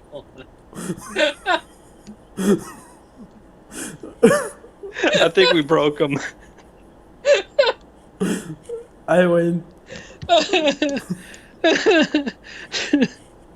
Many good things have happened in this campaign. We've had "Don't use that name; it's my slave name." We've had the last camp. We had nuclear bombs. We've had everything. That shit cracks me up. That's 2. Shit. Oh god. Where did you even come up with Ricardo? It's on the name of the statue here. I bust in my dress. What statue? This statue, and I hold it up. And so, Randy, you see. Describe the dress for us, Al. It is a nice beige flowery number that matches my eyes. Well, ain't that a pretty dress? With a gold offset. Well, ain't that a pretty dress? Yeah, I'm thinking about going out and finding a nice guy to settle my life with. Well, good for you, son. She told me do that. I understand gay is your way. It's not for me too much. Although I have thought about it a little bit. With a cute little space Mexican midget. I sort of do a little peer out from the other room. Maybe sort of slit eyes. Slowly look back. Oh, you people. Oh, man. I will say that particular space Mexican midget comment came Actually, from Bob Mabe. I stole that one from one of his bits. Oh Jesus. Oh Jesus. Yeah, on hearing this, I've got to come out just if nothing else to see the dress. Say yes to it. You fuck you guys. I feel fabulous. I just come out, look to see what all the fuss is about. Huh, nice color on you. Oh God. Hey, isn't that Angel the same one in the other apartment? Come here, Tacitus. I walk over. I don't know. Is it the same? I take out my picture of all those tattoos. Yeah, so when you Comparison. look at it, these are clearly it's the same iconography. It's not exactly the same image, but it's very similar iconography. Should That's- carefully go put that in the trunk. Just don't break it. We should take that with us. Yeah, that video is just something to watch later. I'm All right, sure leave it y'all by the enjoy door. That thing's pretty huge. I'm not carrying that. It's 9 inches, so it's not that big. I'm pretty scrawny though. Fair enough. That's maybe a job for the R man over there. What's a job for me? I might tear my dress anyway. Makes Whoa, sense. whoa. If you're gonna tear your dress, at least do it in private away from prying eyes. All right. So we have a cross-dresser, a psycho preacher man, a terrified psychic, and Tacitus. Who's Awesome. clearly the most insane out of all of us. Yes. Yeah, and Dangerous. that's actually the part of that statement that really bears keeping in mind is that after the first 3 entries there, you're still the crazy one. Amazing. All right, so what do you guys want to do? You want to keep searching around? You want Pile to of go? shit in the car and fucking get out of here. I want to look between the mattress again. Okay. Yeah, you head over to the mattress and you find that underneath it is a very nice box spring and nothing else. Well, it is what it is. Mm-hmm. So at this point, I think we've searched all the furniture and behind and under pretty much everything in here. It's a pretty small apartment. Is there a hair sample in the bathroom? Bathroom was clean, disturbingly clean. We can check. I can check for a hair sample. Go back and see if she left a hairbrush or something. You don't see any hairbrush immediately. I mean, you can like dig around in the drain and see what you can get, but it looks pretty clean. Check You the might- wall of the shower. There's Yeah, always I'm gonna- fucking hair attached to that shit. Yeah, I'm gonna check the shower. Yeah, Would be the next place I look after. There's no hairbrush. I'm going to say that there's got to be at least one hair. You don't even have to roll. Just you find a hair that has in the shower probably, and you acquire a plastic bag from the kitchen and put it in there. So you get a sample of hair. One hair sample. Roger. Okay, I think we're good to go. All right. Yeah. So I think as you're heading out, can you all make a perception check?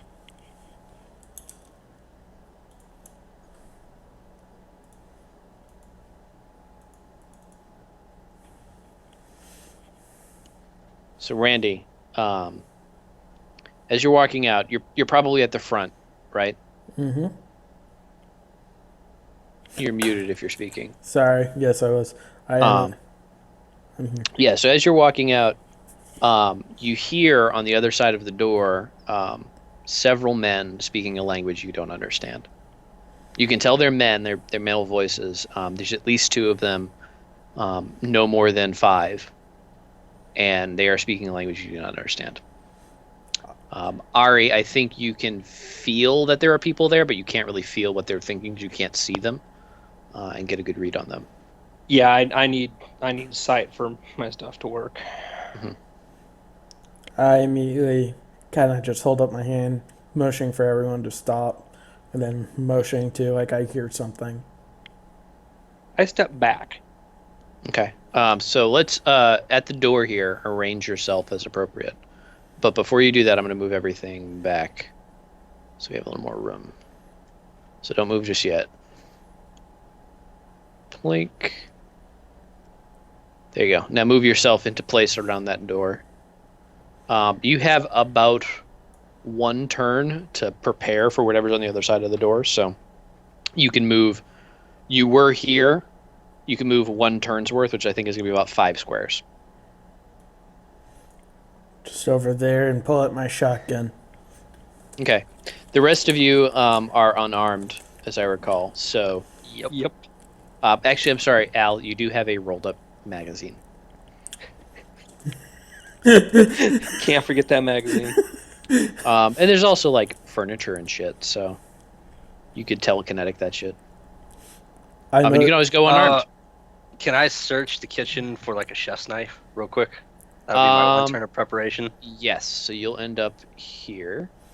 And yeah, you can search. Make a. I think it's perception. That's what I want. I don't think there's a search thing, so I think perception is the next best thing. And make it against dexterity. You find nothing. Maybe like a dull rolling pin. It'll do 1d4. Better than a magazine. Yes. I am gonna move just a few spaces to get on the other side of this wall, like that. Okay. That's like a counter, so it's like a half wall. Okay. Yeah. So, the next thing that happens is you see the door handle start to turn. And Ari, you hear some Spanish. You can't quite pick up what they're saying. It's a little muffled. But you see the door start to open, and there are 4 men in black, all black, carrying submachine guns. Let me put them out here. Hold on. They're stacked up on the door, and I think you probably see this even before Randy does. Randy, you probably just see this one guy. And like the edge of these other guys, and you don't even see this guy at all. Same for sort of the rest of you around the corner. These guys in place. Hold on. And you hear Ari. I think what you hear next is there are people here. Subdue and detain. Okay, my first reaction is just to duck behind that counter thing. Okay, so let's roll initiative. I have to punch some numbers in for these guys as well, so it's going to take me just a minute.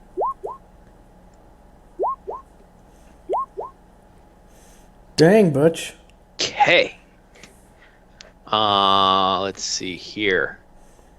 These guys. Oops. Think.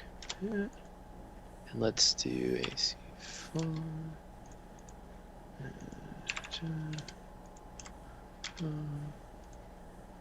You are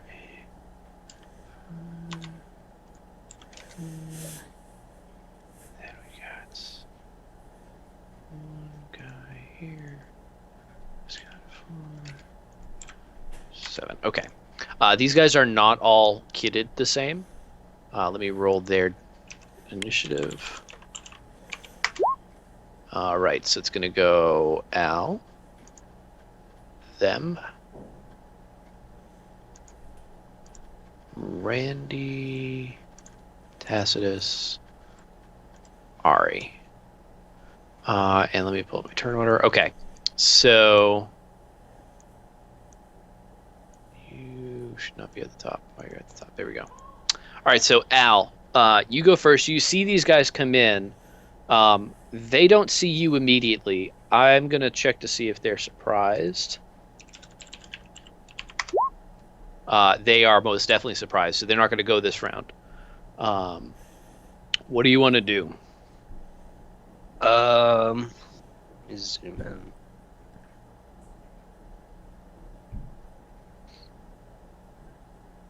in. Can I go here? Yep.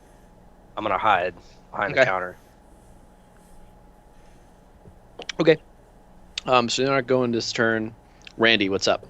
I am going to take a shot at that guy with my shotgun, and then Okay. move to about here or behind this counter if I can. Which would behind? Okay. That one.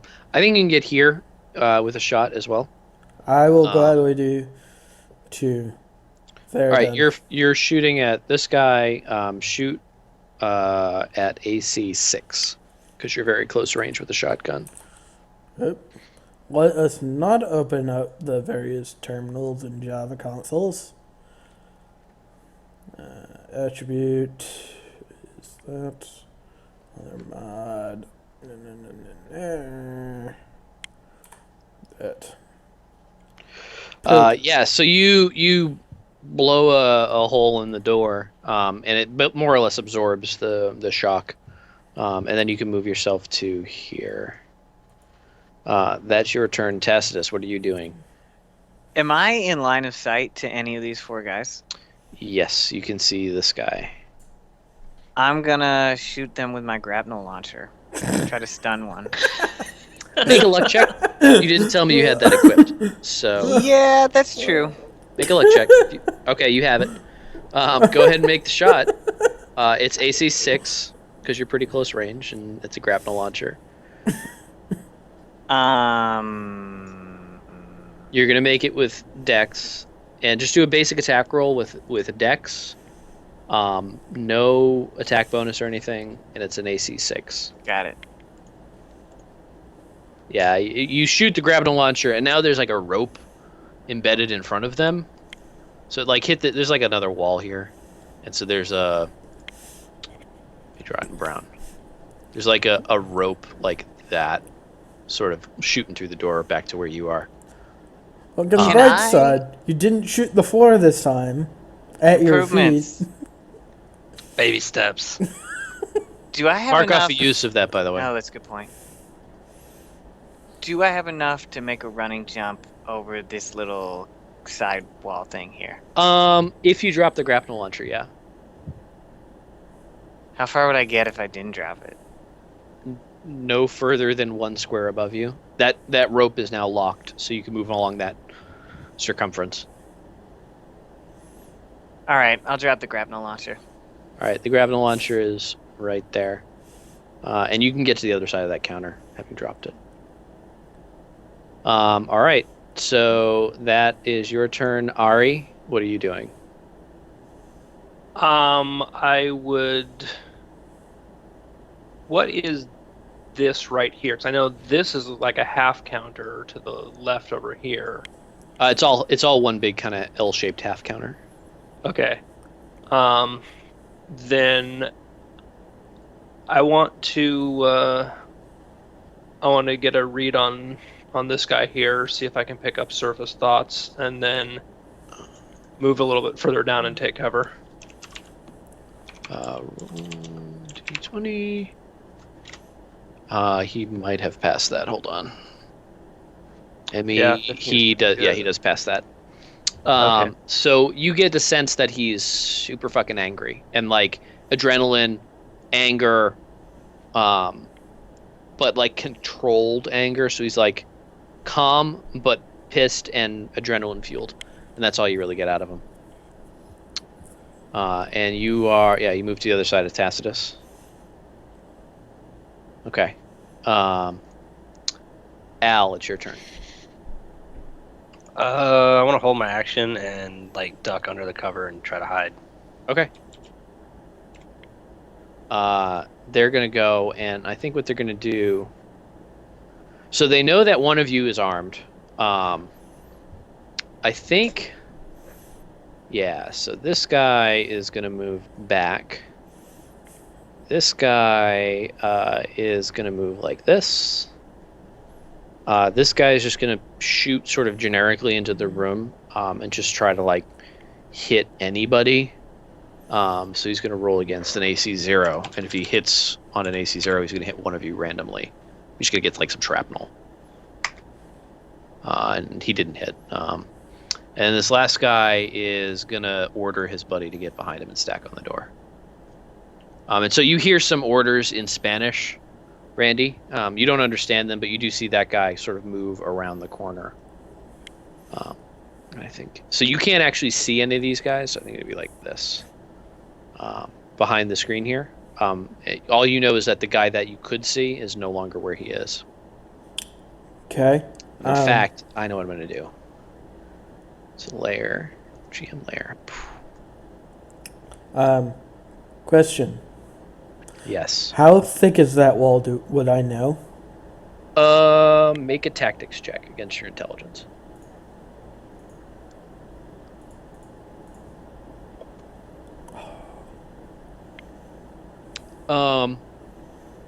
You know it is an interior wall. And that's it. If I take a shot, will I be able to jump over the counter to where Ari was previously? Yes. I am going to take a general shot at the door and then jump over the counter. At the door? Basically in the Ping where you want to shoot. Basically around this general area in Okay. hopes I may hit someone. Make a shot against AC 10. And then I'm going to roll randomly on top of that to see whether you hit or not. Okay. All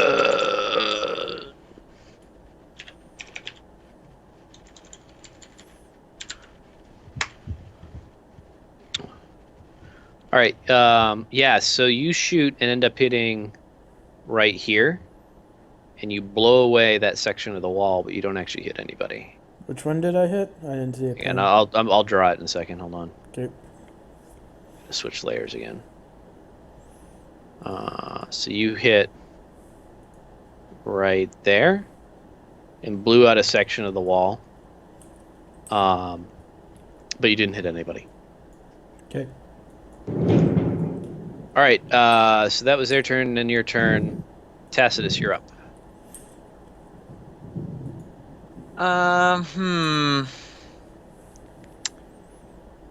What's to be done?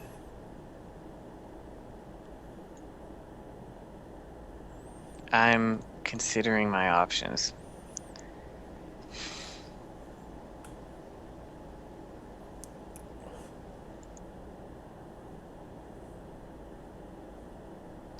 Can I roll a luck check to see if I have a flare? Sure.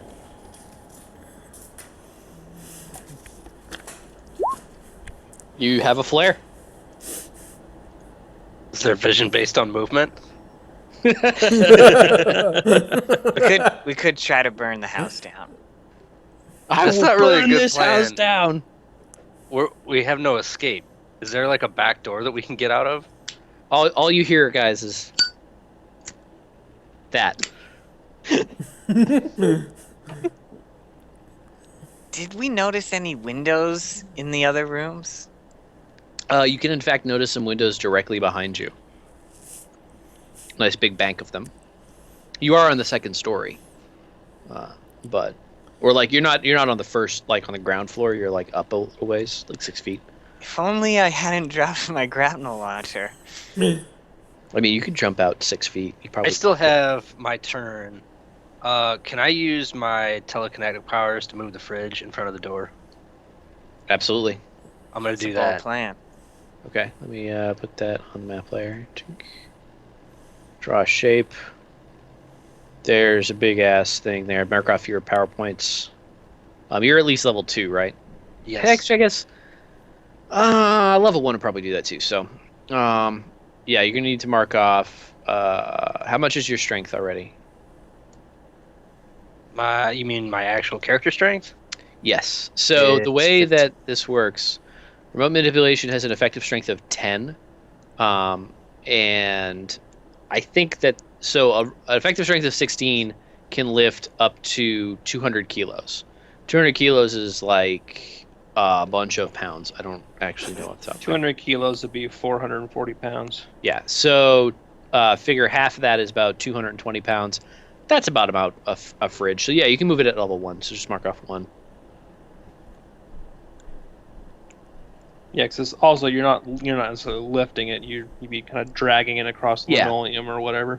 Yeah. So you hear this like screeching, gross sound as it like rubs against all the things. The cords pop out, and the thing plops over in front of the door, sort of half cocked. Randy's casserole is ruined. He's probably still got it in his hand. But yeah, so you rip it out of the wall from like over here or something. That's where it was. I'm not gonna leave that up, but yeah. So the door is blocked off. You have used your action. Tacitus, you're still up. I am gonna go to the nearest window. All right, that's Or at least- directly behind you. All right, I'm gonna start my way to that window. Okay. All right. Go ahead and move your character about. You can move all the way there. Ari, what are you doing? I'm following Tacitus. Okay. Yes, there's like a coffee table there, and you can get around the other side of that easily. Yeah, you moved me. Yes. Oh no, you're right. I did because I had been over there. And And the actual scary thing is, I find it funny that you were asking about flares because I was going to ask the same thing on my turn. okay. Al, you're up again. I'll move over to the window. Okay. Randy? Oh, I'm sorry. No, it's not your turn. It's their turn. So the next thing that you see happen is in that convenient hole that you created, Mr. Waters. You now see two guys thinking pretty highly of themselves take shots in your general direction. Now you have cover, so that's going to give you you get good cover. I'd say that's 3 AC. I don't want to move the rest of these guys. Here, he's gone. Cool. Yeah, and then I need to make one quick check. I'm going to make it in front of the screen, but I'm not going to tell you what it's for. Okay. That's unfortunate for me. Yeah, so you see those two guys. They're going to both take shots at you. What's your AC? 5 with the cover, it would become 3. Okay, with the cover, it becomes 3. I gave you 3 bonus AC. So it'd be 2, right? Oh, yes, that'd be 2. I thought you just meant flat 3. Mm-hmm. Plus 3. And they're going to shoot burst fire. And they miss both times. So it just peppers along the counter, but doesn't hit you with their guns. No, it is a kitchen counter, so I'm assuming there are spices. Pepper's appropriate. The puns. The puns. Randy, what do you want to do?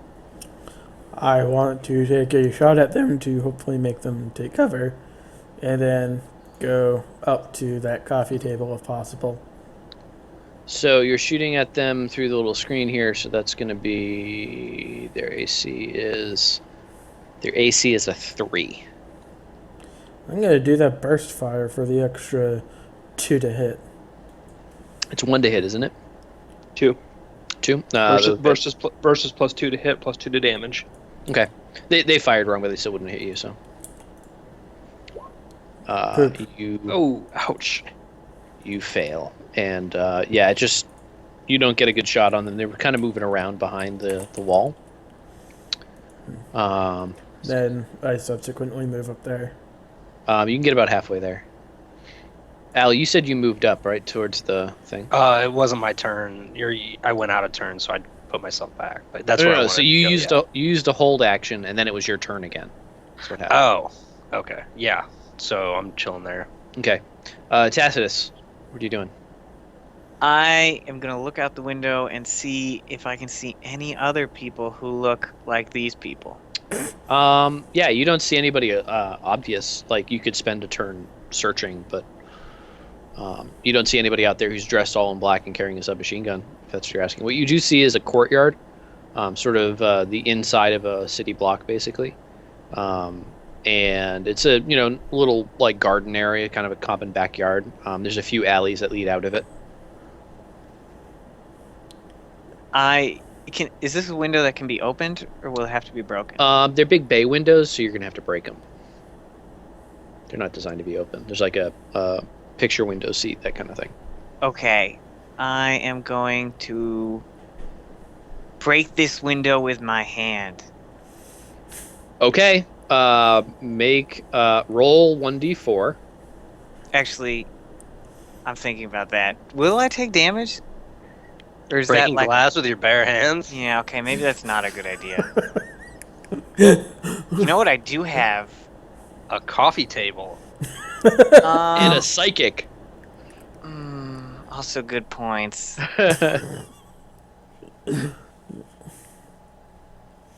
I am actually going to take one of the sneakers I took from the other apartment and put my hand in it. Make a luck and- check. Oh, good point. I think you left those in the car. Yeah, you left those. Not only did you leave those in the car, you left them in the trunk of the car in a box that's locked.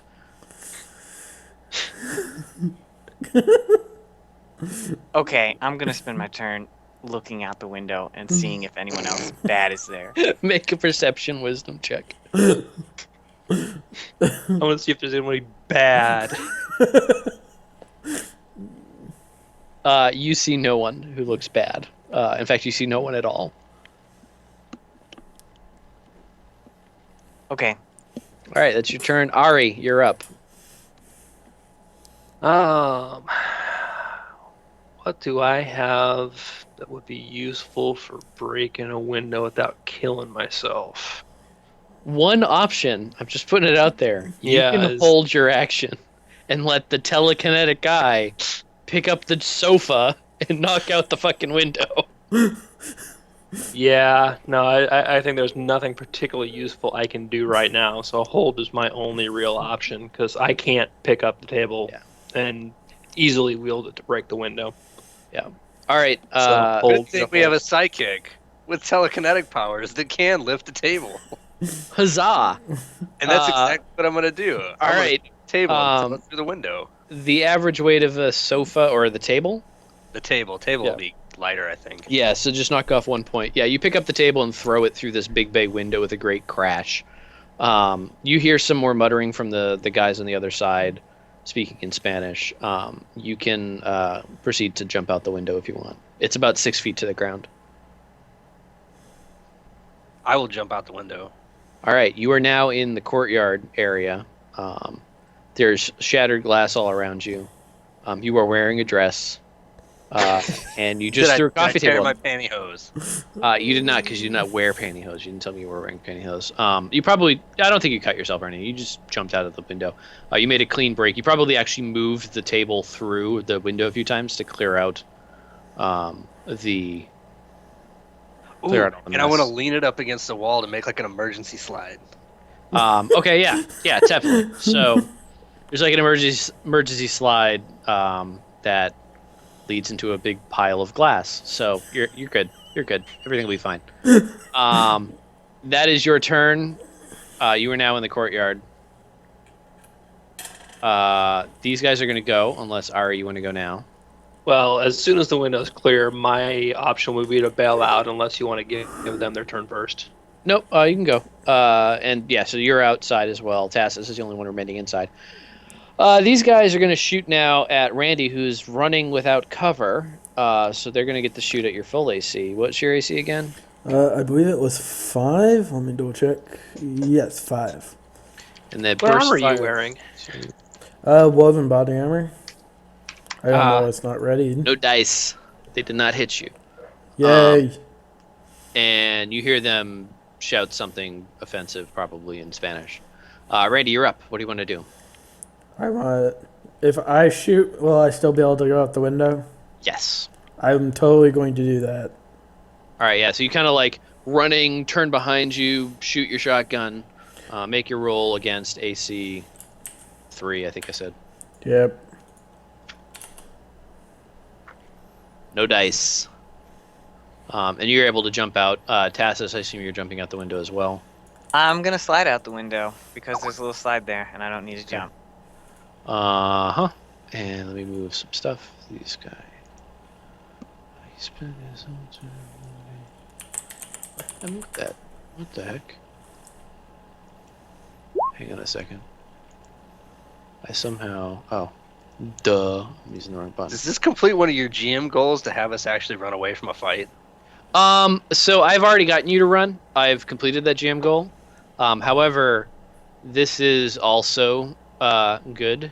So I'm counting it as points for me. And the fight isn't over yet. You haven't actually successfully run from it. So, yeah. Did I put the wrong guy there? Hold on a second. I did. Shit. That's fine.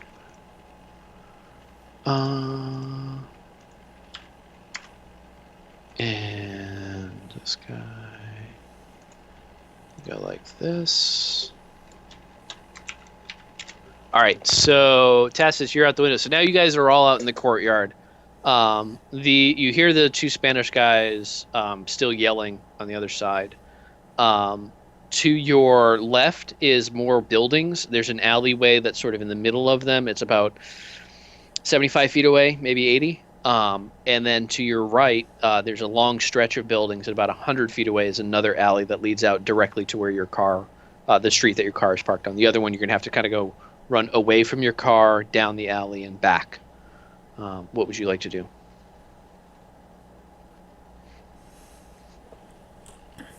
How far are we from the car? Like, how many turns would each route take? If you go the left route, you can make a guess. Do a navigation wisdom twice.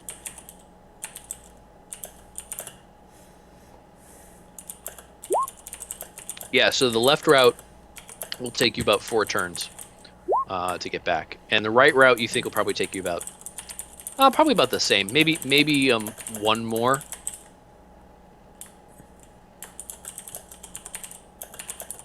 It's hard to judge really because it's shorter, but it's sort of a longer run and a little bit hard to judge. Someone's typing a little novel. No, sorry, I was answering a work question. It's fine.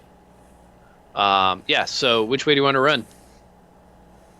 Cap. I'm gonna go left. Okay. I'm assuming you're all following Tacitus. Is that a safe assumption? Yeah, I'm pretty much waiting to see which way he breaks and then head that way. So I'm just going to skip between Tacitus and them. So as you run around the corner, you see coming up in behind you, sort of, he basically ran the other route. Coming up behind you is a fresh-faced, young-looking man. Sort of vaguely Hispanic. He's wearing a black suit, a black cap, and carrying a submachine gun. He stops and takes a knee and takes a shot at the group of you. Can you all tell me what your ACs are? 5. 4. Tacitus, you said you're wearing an electrical suit, right? That is a good point. Are you wearing your body armor underneath it? I imagine I would be. Okay. I'm gonna let the armor stuff go because I don't want to kill you easily. I want to make it hard. So you're all about a 5, so I'm gonna roll against a 5. You shoot I don't want first. to kill you easy. I want to kill you slow. Killing you is the least interesting thing I can do to you. I want to make you suffer. That is one of my favorite Adam Koebel quotes.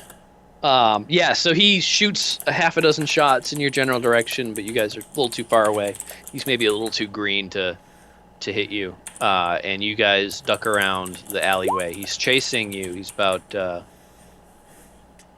he's about three steps behind, or 3 turns behind. Can you all make athletics checks?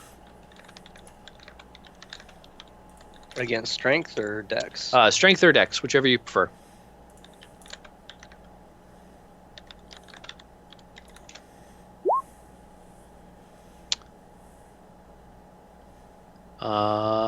Ari, athletics check. All right, so fucking Ari is gone. I am good Like at a running away. dart. This guy has done this before, and he's already at the car. Dude, he's fucking Kenyan and didn't tell us. Yeah, well, something like that. Isn't he white? Hey, I would like it known I did not do that. I know. Well, so what probably happens is you duck around, like you bolt around a corner, and then like instincts kick in, and you're like doing that to get back to the car, and that's sort of like how I imagine it. Maybe we hear just a slight popping sound as you do it, easily confused with the bullets that are flying. The rest of you all get slowed down as Ari just books out in front of you. Ari, you get to the car, okay? You get there right now, because I'm pretty sure you're at a -1, aren't you? Yeah, you're -1 into +1 from whatever you rolled. So you basically did boxcars. So you're back at the Yeah, car. -1 from not having the skill, +1 from Dex. So you're back at the car. The rest of you guys get slowed up by some debris or something. The dust that had been kicked up by Ari running away so fast, and that guy catches up with you again. You can choose to stop and fight him, or you can choose to keep running. If Stop inviting me to play Rocket League, you assholes! I'm in the middle of something. You can choose to stop and fight him, or you can choose to keep running away. If you choose to keep running away, you'll get a turn ahead of him, but he'll get a shot at you. If you choose to stop and fight him, he'll get a shot at you, but you'll be able to shoot back. Those of us who have guns. Yes. Or One of us telekinetic that has powers. guns. Can I pick the guy up with my telekinetic powers? He'll get to make a mental effect save, but if he fails it, then yes. Can you take his gun?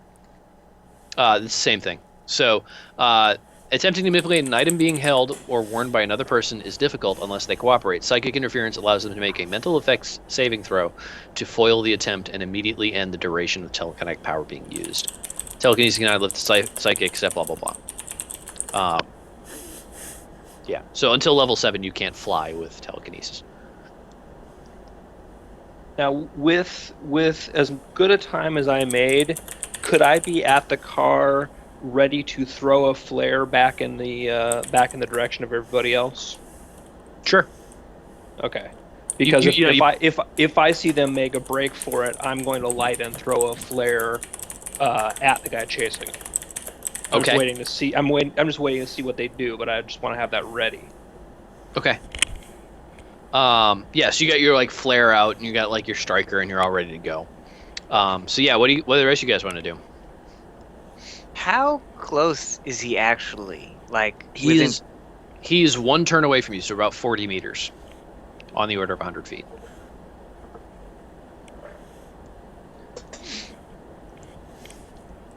I think we should keep running. I mean, you guys are both kind of like running and ducking for cover as you run, so. Can I take a shot at him to make him have one trip? pertinent No. question. Say again? I actually do have one pertinent question. Do we all have the ability to unlock the car? Yes. Okay, then I have all the doors open. Okay. So all your doors are open. So that people can dive into their appropriate places in the car if they run. What were the two options again? I get we can run. So or you can fight, but I'm not sure the run result. or fight, but you cannot do both. Jesus Christ, Cross. Fuck you. I tell him I'm RPGing, and he fucking keeps inviting me. That dickle. I'd turn Steam offline for now. I just did too. Yes, you can either keep running and you'll get a turn ahead of him, which means you won't get any more chances to shoot at you, or you can stop and shoot at him. And you can choose separately. So a couple you can keep running, and Randy can stay behind and shoot at him, which means he'll be engaged with Randy, so you'll get further ahead of him. But Randy's potentially going to die. Randy, I think you have an instinct which is relevant here. Yep. So I think basically this is a question for Randy. Like the rest of you probably aren't gonna say. Like Al might, because there are like dumpsters and shit around you could throw at him, or you could like telekinetic him. But basically, Tassus, I'm pretty sure you're running. I'm gonna stay with Randy. Ooh. Wow, a rare moment of selflessness. No, it's because he thinks he can't die. He's not fooling anybody. Fair enough. Yeah. So Al, are you running? Yes. Okay. So you're gone. You're gonna get in the group shot that he's gonna take. He's gonna take a shot at you, and then if you get hit, I'll roll 1d3 to pick which one of you gets hit. And it'll be in order like this. I'm gonna move your tokens. You are number 2. Randy's number 3. Ari's at the car. Randy, I think you're staying. Is that accurate? Yes. All right, your average AC is around a 5, so plus 5 plus. Where'd my thing go? Fuck. And GM screen. Plus 3. Plus 1. Boink. And oh my god, he hits. Let me roll his damage. Ow. Roll 1d3. 1. Tacitus, you get hit for 7 damage. Oh. A solid hit. Yeah. Are you dead? I've got 1 health left. Damn.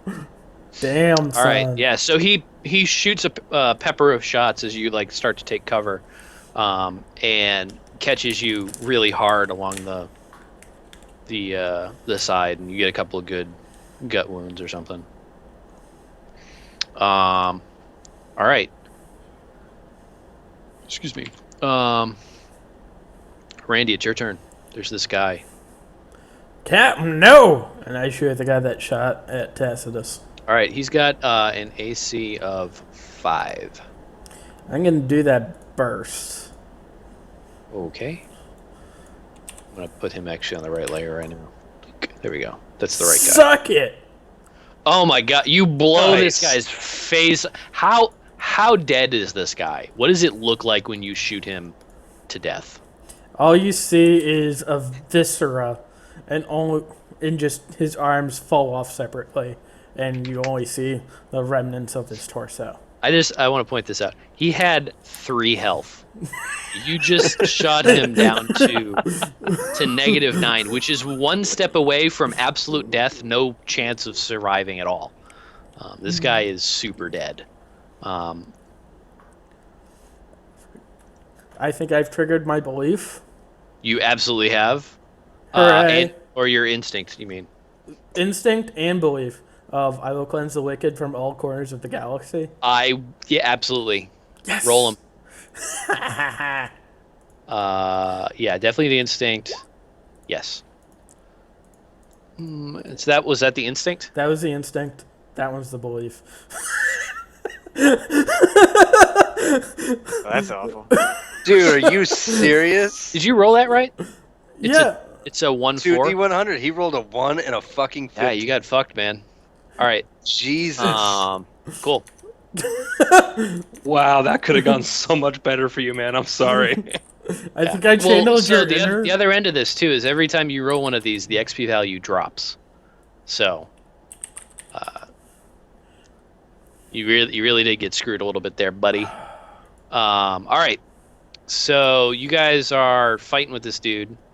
That was Randy. Tassus, what are you doing? Did Price run away? No, he's with you. Oh no, he Oh, ran. okay. You're right. You ran. Right. So Price is turn away from the car, I believe. How far away is the guy who just got obliterated? 50, 60 feet. Would I be able to run to him in a turn? Are you attempting to loot the viscera of this corpse when you're nearly Well, I dead mean, like yourself? you didn't evaporate his gun, which I assume is what he's going for. Yeah, I want to run over and pick up his gun. Okay, let me make a couple of checks. Yeah, so you can get over there and pick up his gun, but you'll be where he is. And let me do some quick cleanup here. Will not be needing this anymore. And Ari's out here. And these guys can go. Oh, shit. Oh, I didn't mean to do that at all. There we go. That can go, that can go. So yeah, as you're picking up the gun, Tacitus, these guys both passed their athletics check, so they're now in shooting range of you. They're not going to be able to shoot at you just yet, but they will get at least one shot at you before you can start running away again.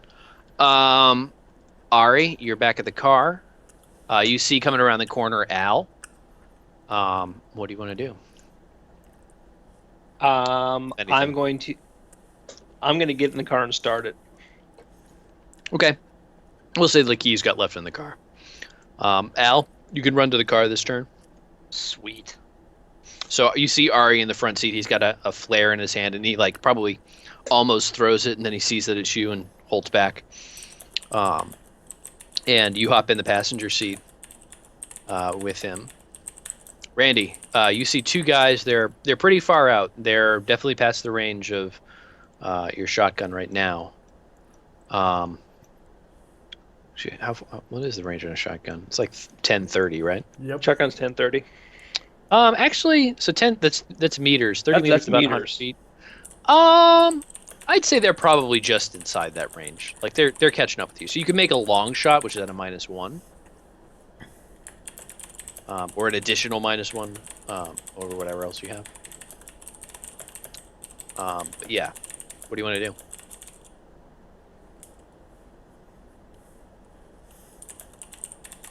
Tim. Oh, sorry. Work again. I want to actually just hold my action for Okay. them to get closer. All right, they're gonna get a shot at you before you can act. So, That's fine. all right, so these guys both want to make shots. One's gonna shoot at Tacitus, the other one's gonna shoot at you, Randy. So Tacitus, what's your AC? It is 4. 4 plus. And they're shooting burst.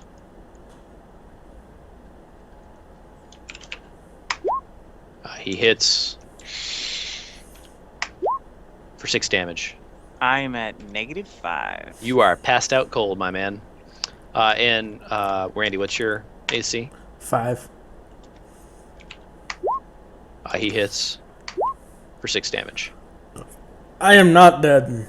Somehow. Okay. So what you see is a flurry of shots that are much more expertly placed than the other guy, and a few of them hit Tacitus probably through his cover, and Tacitus just takes one last shot and goes down. He's got a little bit of cover because he's actually up with this guy, right? But it's not great cover. You would have got hit even if I gave you cover bonus, but because you rolled a 19. But yeah, a few other shots like ricochet and hit you, probably catch on your armor, and a few of them graze you pretty badly. Do they advance? Tacitus, they do advance. They're about 50 feet, so like 15 meters away now. Tacitus is knocked out. KO. What's up? Is from the car to where they are, is that the rest of the way down the alley, or are we in the street now where I could back the car up to them? So the situation is something like, Just because we This have is no not to kind scale. of environment drawn. yeah, so you're like, this is where the apartment is. Uh-huh. You guys came out this way, ran. I'm gonna actually move some people here. So the situation is it's better written like this. You came out like and you're out in this courtyard area and ran down this alley. And like the street is this way, and then this way. And running, it's about 2 or 3 turns, depending on how fast you are. Driving, it's about 1 turn. Okay, so I could drive to where I just pinged. Yes. You'll be vulnerable to getting shot at, but yes. Yeah. Okay.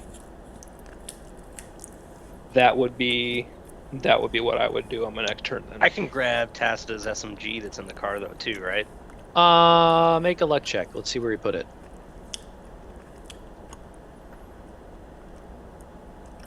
Yeah. So yeah, you find it. It's in the, passenger seat or something. It's like tucked in. So yeah, you now have an SMG. Yeah. So, Tacitus, you're down. Randy, do you want to move before these guys move? I'll move. I imagine. Sorry, Yep. Mike was muted. I'll move up to where Tacitus is and kind of use his body as a meat shield. Okay. Yeah. If you do that, you're in short range for your shotgun. So I can take a shot at the same time? Yep. I'm going It's to... not too far.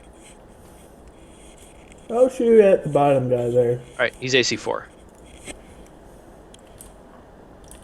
I'm in. You shooting burst or regular? Regular. Okay. Still hit. Boom. Yeah. So you catch this guy. You have shot, or do you have slugs? I have like not deer's legs, but like buckshot. Okay. Yeah. So you shoot this guy, and the buckshot impacts him and actually knocks him down on his butt. He gets up pretty quickly, but he's not down. It mostly caught on his armor. Yeah, so that's them. Ari and Al, you guys are kind of moving together, and you wanted to move up, right? Yep.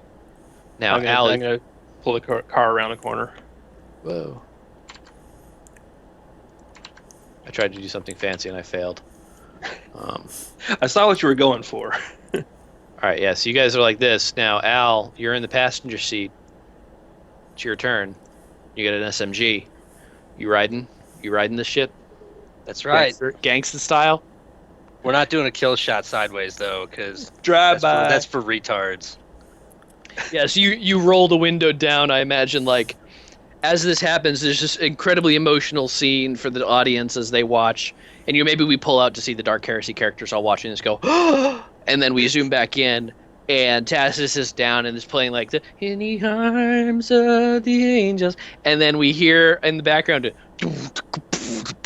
it's like this deep ghetto drum beat, and you hear, "Damn, it feels good to be a gangster," and then we see Al with the submachine gun, like an Uzi, held out the window. He's holding it straight and like really like he's a white guy, but he's ready to shoot. Make your shot, AC4. You can shoot burst if you want.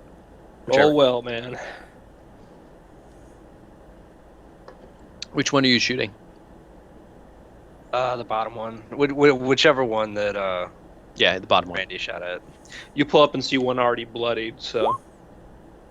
Damn. So yeah, you blap off a few shots, but no dice. You also see Tacitus, who's now in the midst of bleeding out. You've been bleeding out for one turn. I'm going to make a note on your sheet. If I can fucking get my mouse to work. Come on, buddy. There we go. 1. And I believe it's every turn after the second the chance starts to go down. Is that how that works? It's 100% chance of success if used within 3 rounds. Okay. Decreasing by 25% each round. It's been 1 round now. Randy, you have a held action, so no, you just shot, right? Yeah, I just shot, and now it's my turn again already. Yes. And I'm going to shoot burst at the bottom one again. Okay, make a shot. It was 4 AC. Yep. I would have hit that. Yes, Judging that by is that. Let me roll your damage. Yeah. There's no way you can't kill him. Yeah. Oh my god. Minus 12. Yeah, he's So much super killing. dead. Super dead. Dead. And so this last guy is gonna come up and run over to his buddy and then take a shot at you, Mr. Randy. You have AC 5, right? I do. Do I get a bonus AC since I'm using Tacitus as a meat shield? So here's what's gonna happen. Technically, he has 2 meat shields because there's 2 dead bodies. So here's what's gonna happen. Ooh, bonus. Right now, well, no. So that guy's totally dead. He's Viscera. You said so. He's Oh gone. yeah. Oh, that's right. I forgot. Tacitus, if you use him as a meat shield, I'm going to roll to hit you, and he's just going to take some of the damage. Now, here's the rule. I do believe that character death happens automatically at a -10.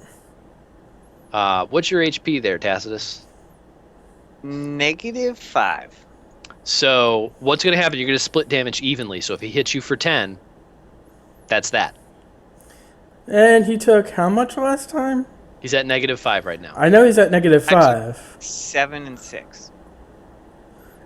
You can survive that. All right. So yeah, you're gonna get an extra 1 AC for that. Yay! 4. Oh. He misses. Yay!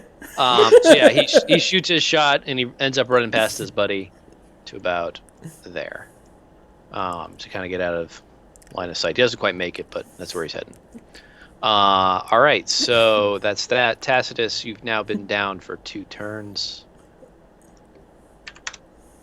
Ari, it's your turn. What do you want to do? Do I have enough movement to get to Tacitus and last patch him? Make an athletics check. I forgot I had las patches. Jeez. Well, so they do require tech medical. Yeah, I think you can Which make I it one have. turn. You can make it one turn and start to apply the last patch. You'll be able to do it next turn. Okay. What So is do you want me to roll tech medical now or next turn? I mean, Next okay. turn. Tools of medicine. Last patch. Yeah, so for reference, a vital tool for adventurers, the Lazarus patch is a heavy compress laced with antibiotics, coagulant, system stabilizers, plasma, and a one-shot diagnostic suite. If the patch can be applied to a character that has fallen to 0 hit points, the user can make a tech medical skill check against difficulty 6 to stabilize the Yep. subject.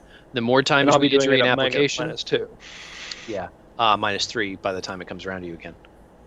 All right. Well, each one after the first. So he had his first round, second round we got here. Each round after, you're right.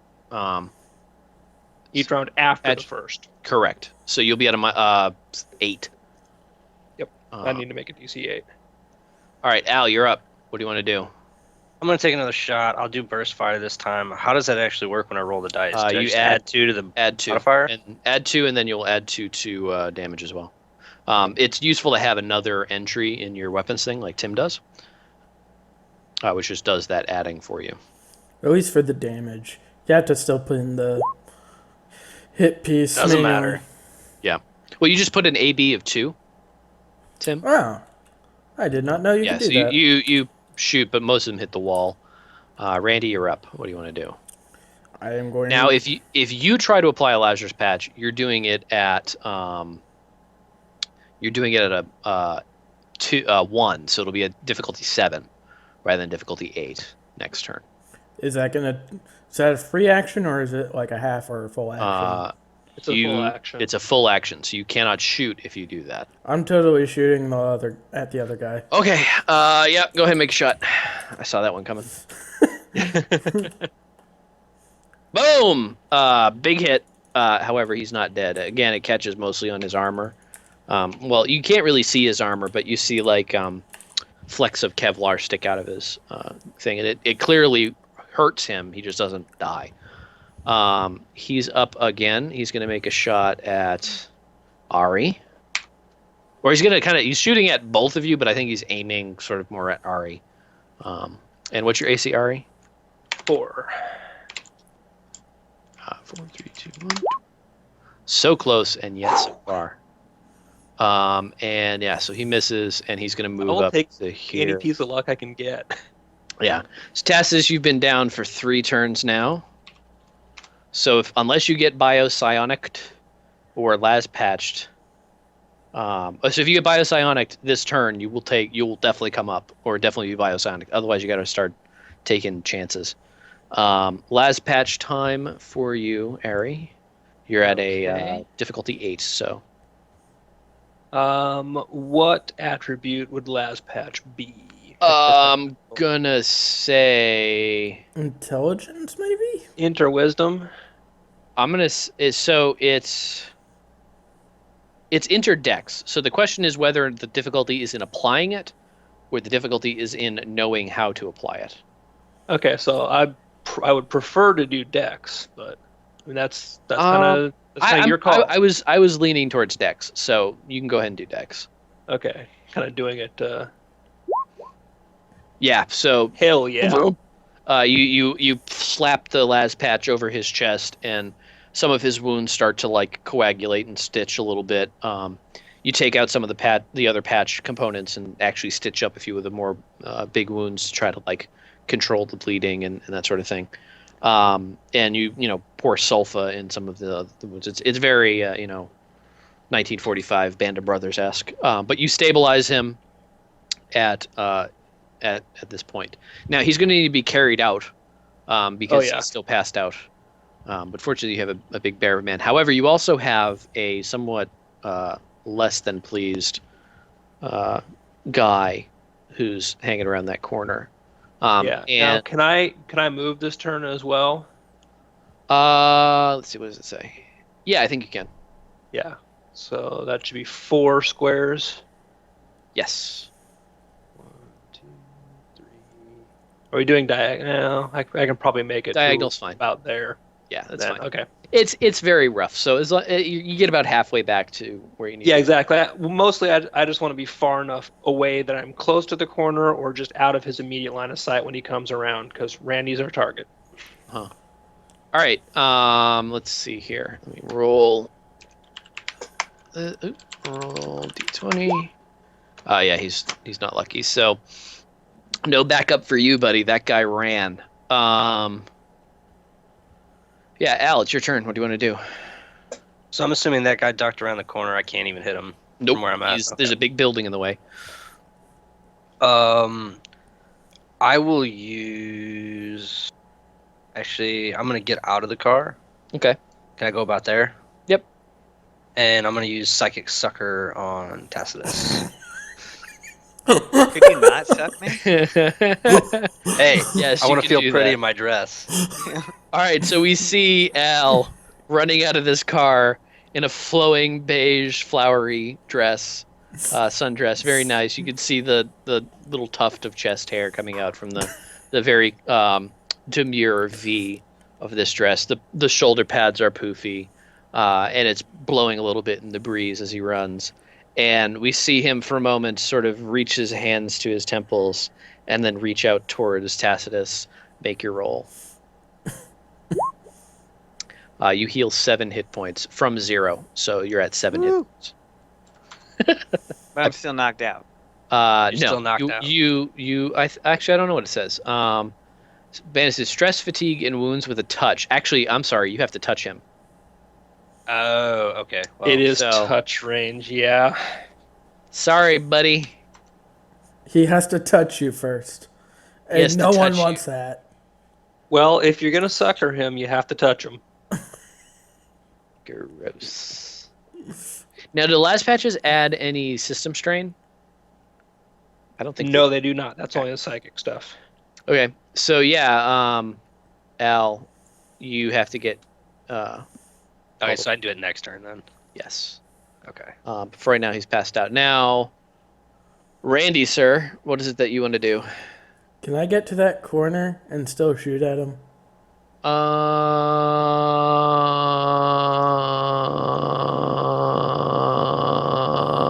Yeah. I'm totally gonna do that. And I'm gonna shoot burst fire. All right. Yeah, he's at an AC 5 because you're so close. Sweet.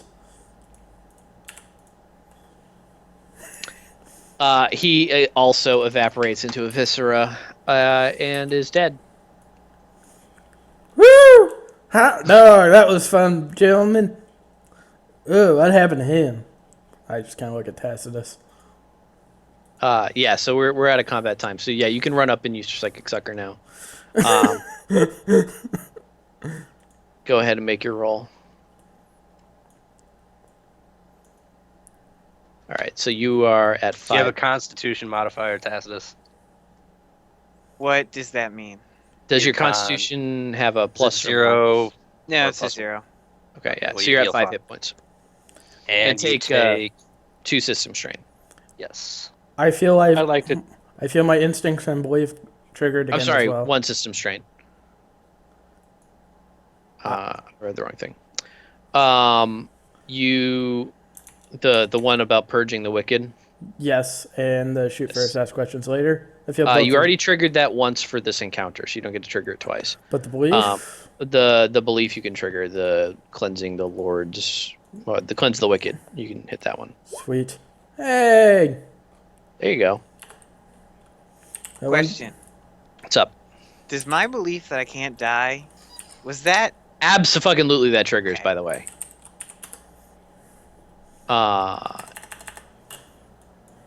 Yes. Absolutely.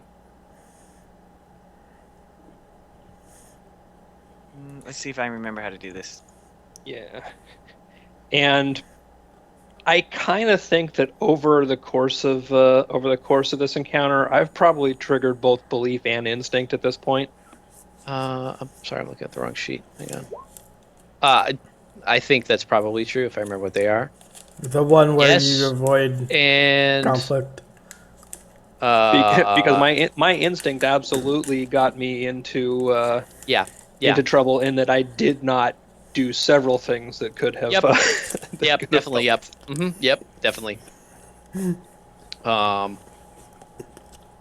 I would even we're gonna have to check on your fourth goal. 4, I really think so, but that's one of those. Yeah. Yeah, I think I'm gonna make that a 3. That's a 3. Yeah. So cool. I changed 2 of my goals. by the Whoa! way. Ouch! Eh, that one hurts. That one Was hurts. the instinct? Yeah, Well, that should have been a lot better. sucks to be you. I'm liking this XP system because I don't have to think about anything. It's just like, yeah, go ahead and roll it. I don't give a fuck. Is that? Yeah, that doesn't get you anywhere near a level. Poor you. Alrighty. Yeah.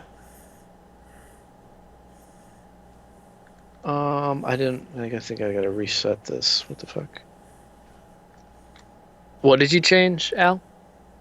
At the beginning of the session, the top 2 to complete the job and the pre-tech engineer. Because I still had the ones in there from last week. One was the 4 one was to unlock Matilda, but that's not gonna happen for a long fucking time. Yeah, let me. I think I just gotta reopen your sheet. Is all. It didn't update for me for whatever reason. No, double Yeah, check it's that. weird. It's weird how some fields dynamically update and some don't. Yeah. So I got the second one updated. The That's top one's just to get a pre-tech engineer to assist. Okay, that one didn't update. It still shows unlock Matilda for me. There we go. Yeah, I think that's good. Okay. All right. So, yeah, these guys are all dead. You can get Tacitus up now. So the psychic sucker does wake you up from your minor coma that you had. I'd like to scrounge a weapon off of one of the corpses. Yeah, so you can go find a submachine gun. Whatever it is in the book is the stats they use. Cool. I think technically on the GM screen they're supposed to be using semi-auto pistols, but submachine guns are much cooler. And that's what they were using.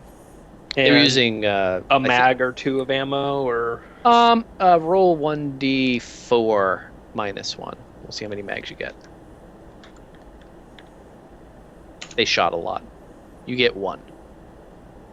So you get the clip that was in there and 1 extra. all right. Or mag or whatever the fucking name is. I don't know guns. Technically, they're both. Yeah, We prefer Yeah. magazine, or at least I prefer magazine. yeah. Mag is the correct term in here. Yeah. Okay. Well, so you get 2 clips. There's a clip inside the magazine which holds the bullets. Yeah. So you Yeah. get 2 clips. That's why I usually view them as interchangeable in that respect. But the true proper term is magazine. right. Yeah. Well, you get 2 clips. I thought Price had the magazine. You have to roll up newspaper. That No, was it a was magazine. It was a magazine. It was a magazine. Anyway, Now that Moving on. we've committed 2 homicides, 3. even self-defense. 3. Let Where- us get this where- all out of here. Where was that Let's- fourth yeah, guy? We have to look at the body real quick to see if we can find any evidence. I think you're gonna find that the body is viscera because of the 3d4 damage that Randy imposed upon it, and then probably went and kicked it a little bit to make sure that there was nothing left of the heathen. So there's really no evidence to be had on these guys. What you know is that they were speaking Spanish, and there were at least 3 of them. Let's get the fuck out of here, maybe, and get in the car and not die today. Yeah, I think in the distance you start to hear sirens. I look over at Tacitus. Are you good to drive? No. I look around. Anybody else actually a good driver? I mean, it's city driving. Like, you're not gonna have to. It's not space navigation. I'll fucking You're not- drive. Yeah, anybody can drive the car. Like, you're all capable of driving. It's just some of you are good at like aggressive driving.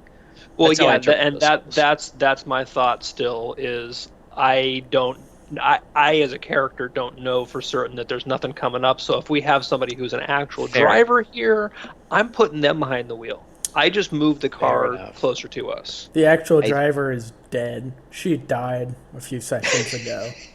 She died, and then bad shit happened after that too. So Yeah. I blew her body up with some C4. yeah. I just walked back to the car.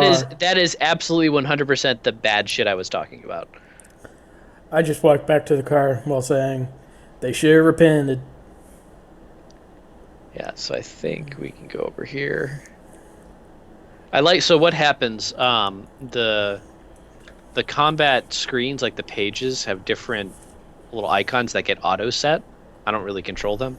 And right now both of the combats are set to Randy's token image. I feel that's appropriate. Which very appropriate. Yeah. Considering I I am just did kill not 3 people God. single-handedly, more or less. I think, didn't someone else hit them? I thought someone else hit them. I know But not kill them. Price shot at them. Anyway, does not matter. Yeah, so you guys get back to the car and head back to the ship, or what? What are you guys doing in the car? Yeah, we should head back to the ship because we've got 3 people that have been fucked up.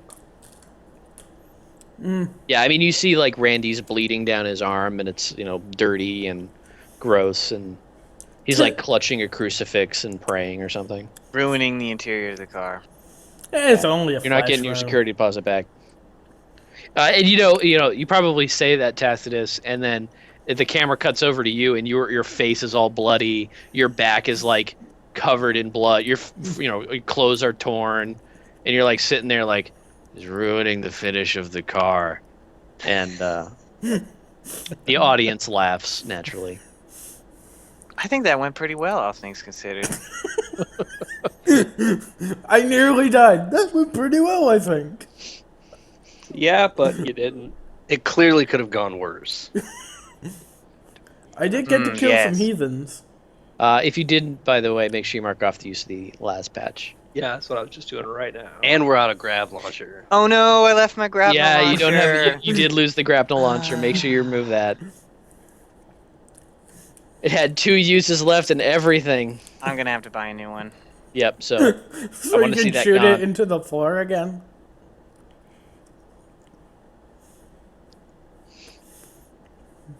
I take it back. This has gone very poorly. I removed the grapnel launcher from your inventory. Okay. All right. So Self, don't remove all las patches, just remove one las patch. all right. So you guys are heading back to the ship. I think that's the Yes. All plan, yeah. right. I think think that's along the the plan. way, you feel your collective pockets start to get warm and vibraty. Because I think you all got one of those cards now, right? Yes. Mm-hmm. So yeah, they all start to get warm. Did any of you pick it up, or are you just heading back to the ship and saying fuck it? I take mine out. Okay. Yeah. So as soon as you take it out, everybody else's goes silent, and you see Archimedes say, "We noticed that you needed some cleanup at Jamie's apartment." We're in a messy business. He goes, "It looks it." Bunch of heathens tried to kill us. I killed them first. Very good, Randy. Very good. Thank Did you, you sir. find anything? We found a couple objects of interest. No solid clues yet, though. Good. When you get back to the ship, let's discuss this more. I'll meet you there. Looking forward to hearing from you. And it goes and sort of like swishes away into the circle, and returns to being a plain, simple card. Looking forward to hearing from you. Fire, fire. Thank you. Anyway, so yeah, you get back to the ship, and you go into the auto dock and start to get patched up, and Archimedes just walks around the corner and says, "So, what did you find?" Space cheetahs. Speed. Yes, Randy. God damn it. And he just like sort of looks at you, Randy, and just like makes a close the mouth sign, and you find it very difficult to speak after that. And he looks over at you, Tacitus, and Ari and Al. You guys are all sort of like moving around each other, trying to I patch start up. emptying all the shit, the calendar that we found, the answering machine I took, and the Hold on a Bible. sec, Price. Meetings are for the ready room. Archimedes looks at you, Tacitus, and just chuckles a little bit. He's like, "All right, fine. I'll take this material to the ready room and prepare it. Will that be okay, Captain?" Yeah, that's cool. I just didn't want to sully the sanctity of the medical room. Yeah, so he takes some of this stuff off and he goes, "Al, Ari, would you give me a hand? I think the auto doc can handle this." Yeah, that's fine. Just mind the holes in the goddamn floor from somebody shooting their shotgun off. We haven't patched those yet. I need a dental. He goes, I just shrug, grab some of the stuff, and help him carry it. yeah. He as he's walking, he mumbles something about I don't know why the center would pick you, but I guess he has something better in mind. Or I think he says, I guess they. He doesn't use the gendered pronoun. It's not gendered. Yeah, so he walks with you to the ready room. He's relatively quiet the whole way, and he looks over at you, R, and he goes, and he just says this at normal speaking tone. He goes, Emmanuel wanted me to ask if you had figured out what he said yet. I haven't the foggiest fucking idea. I've been too busy getting shot at and rifling through people's drawers, to be honest. That's fair. I suppose we did send you on a mission right away.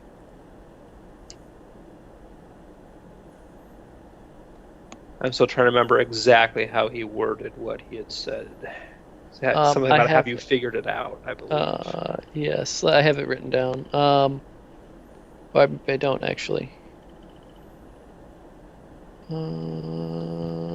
I could swear what he said was, have you figured it out yet?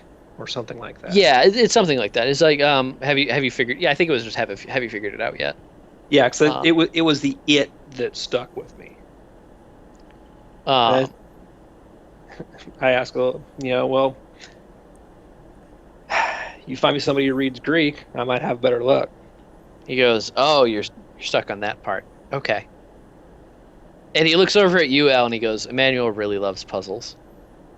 He's a bit of a, well, he's on the outer."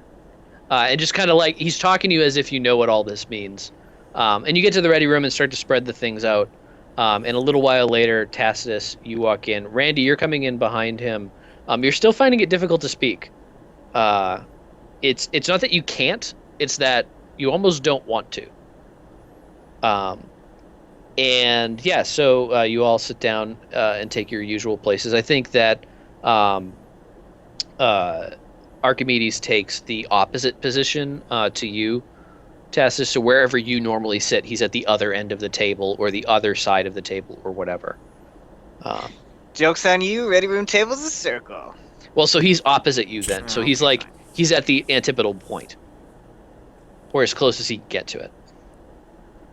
So yeah, you're all sitting around this nice round table. There's a few shotgun holes here and there, and I think that Archimedes looks over at them and he goes, "You should probably get those fixed. They're Parallel to the kind, job interview. they're kind of unsightly." It's also a in any social case- violation. Space ocean. Oh man. Roll 2d50, please, Al. Go ahead and take that That's how much much XP. damage you take. No, take that much XP. that was high class punnery, sir. Oh my god. No, Oh, actually, he earned every point of that. yeah. If you can make a pun better than the Sosha pun, you also get to roll 2d50. I love puns. Anyway, so I think Hey, you that... groaned at my last pun. well, it wasn't as good as Sosha. I'm sorry. So I think that... Exosha? Yeah, well, anyway. Archimedes leans back in his chair and looks over at the group of you and says, "So, what have you got?" Okay, so we've got this small book written in Spanish. I take out the book. And he sort of pulls it over to him and starts reading it as if he's fluent. Like he's clearly reading it. You can see his eyes start back and forth. He goes, I see. Interesting. What We've else do you got- have? An ornate pen, which Randy is in possession of. He goes, Randy, can I see the pen? It's okay, Randy. You can talk now. I don't want to. I like the pen. I just want to see. You can have it back. Okay. I hand him the pen. And- well, And he takes it and looks at it and he goes, this is a very nice pen. Do you know how they work, Randy? Clearly not. am I supposed to know how it works? Well, usually they have an inkwell and they come in a nice box. Did this come in a nice... And he looks at the rest of you and he goes, did this come in a nice box? I try not to laugh and I nod. He looks back and he goes, it's a fountain pen, Randy. You put ink in it and then it distributes the ink to write. It's very nice. You should keep it. Put it in something safe so it doesn't break. And he hands it back to you. And he goes, so what else do you have? I have a calendar with a bunch of dates marked in it that have he the same perks dates up. marked in that book. Yeah, he perks up when you hear that there's some of the same dates and goes, that's very interesting. What are the dates? When are they? And I hand him the piece of paper with all the dates written on it from all the boxes. Yeah, so he looks at the various books with dates in it, flips to the back of the journal. He goes, this is very good. This is a very good thing. Tell me, did you find anything else like the pen with similar iconography? Yeah, we got a 9-inch statue of the angel and the sword and the little triangle. He goes, good. I think I know who this might be. I have another job for you, if you're ready for it. Can we put some band-aids on first? Because most of our party got kind of fucked up. You'll have plenty of time to rest and recuperate on the way there. I need you to go to Afra. Can you Afro? gas up our ship? That'd be here. And he goes, it's already happening right now.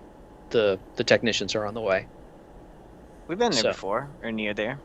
Near there, you got stopped by the army. The Armada. And he goes, do you know anything about the Anales de la Muerte? Oh, Was we death? did. No, we did hear that. That's not the first time we've heard that name. He goes, Wasn't that the angry biker guys that killed? No, that they're not the angry biker guys. I don't know that you've heard this name before. You might have heard it in the news. They're a terrorist organization. Like you wouldn't know it like by knowing somebody in it, because that would mean you know terrorists and that would put you in a bad position with the government. But you probably have heard of it like in the same way most people have heard of Al Qaeda. So he goes, what have you heard about the Angeles? And he just sort of like shakes his head a little bit like nothing. They're bad.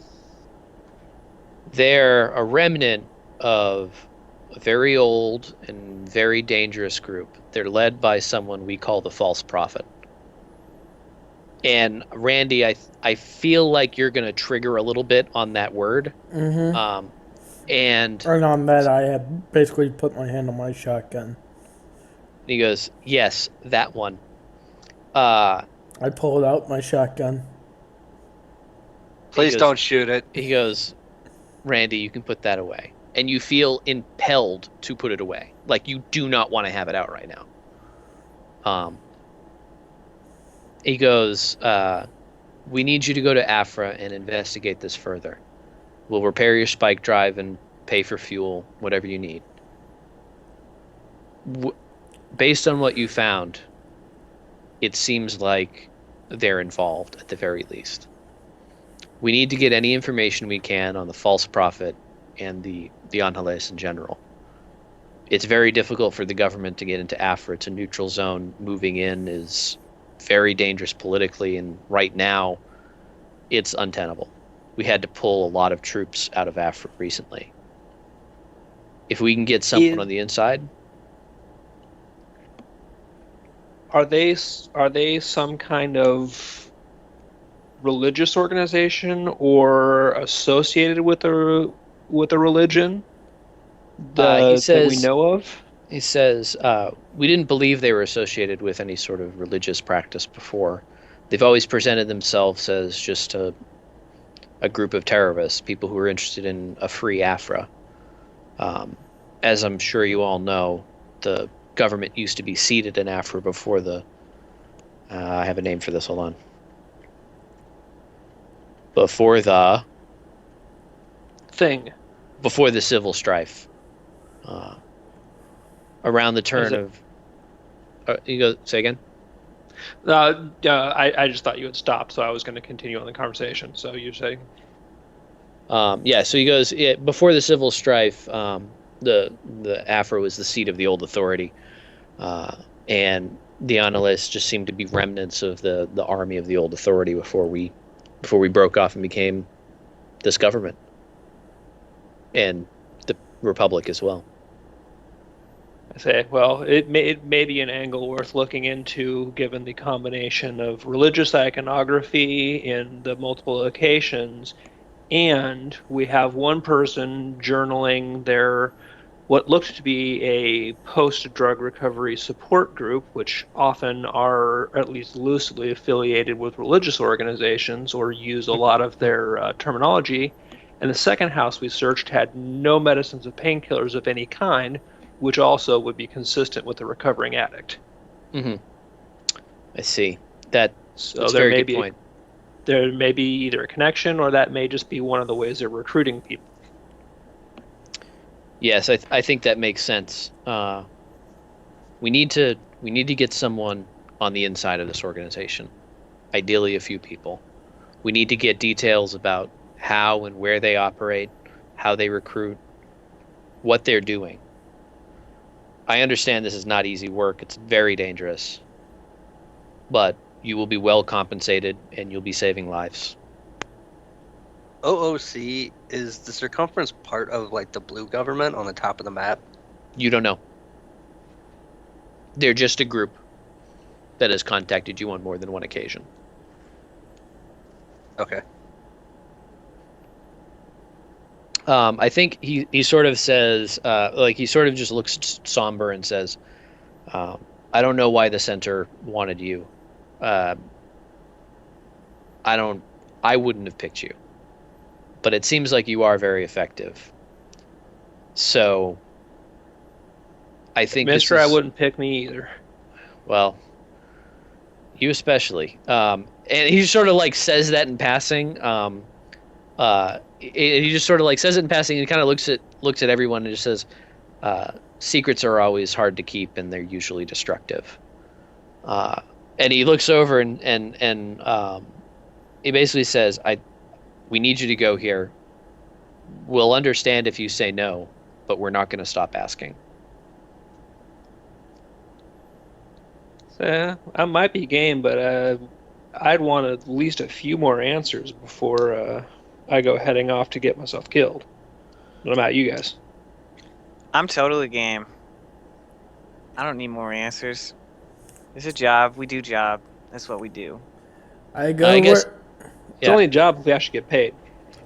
I go where the Lord leads me to cleanse the wicked. And he looks over at you, Al, and he goes, so? It's either do the job or wait here and deal with Peanuts after he gets here. And he goes, I'll talk to Peanuts for you. Don't worry about it. Fuck it. Why not? And he looks over and he says, we appreciate it. You will be compensated, don't worry. We'll take care of repairs and fueling your ship.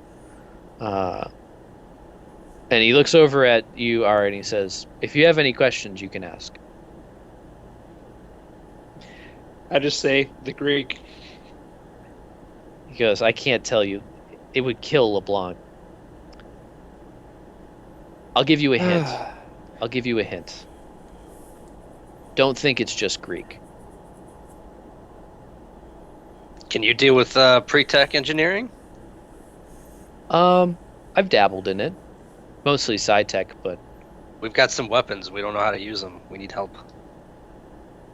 I'll take a look. I run off to go get my manual. Like Am running I off like a too kid, proud? Far away. like a fucking kid on sprint Christmas. out. Yeah, Yeah. I think he just smiles. He's like, okay, and he goes. He said more than one. Are they both his? No, I have one. Hopefully, Price will get it. I Bryce, make a do you- general comm announcement. Bryce, bring my manual too. are you bringing the whole case or just the manual? I was gonna go get the whole case. Yeah. So I imagine you I'll come grab both running of them. back. Yeah, you come running back in with 2 Pelican cases and like looking like a kid on Christmas. Yeah, and you put them down on the ready room desk and they pop open and he goes, I've seen these before. Yeah. Hang on, I need to look something up real quick. And I didn't put down a level for him. Hold on. I know what level he's supposed to be though. So.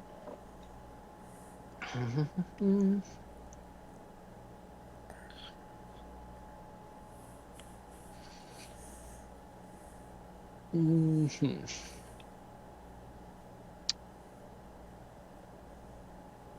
Eight. Okay. Yeah. So he.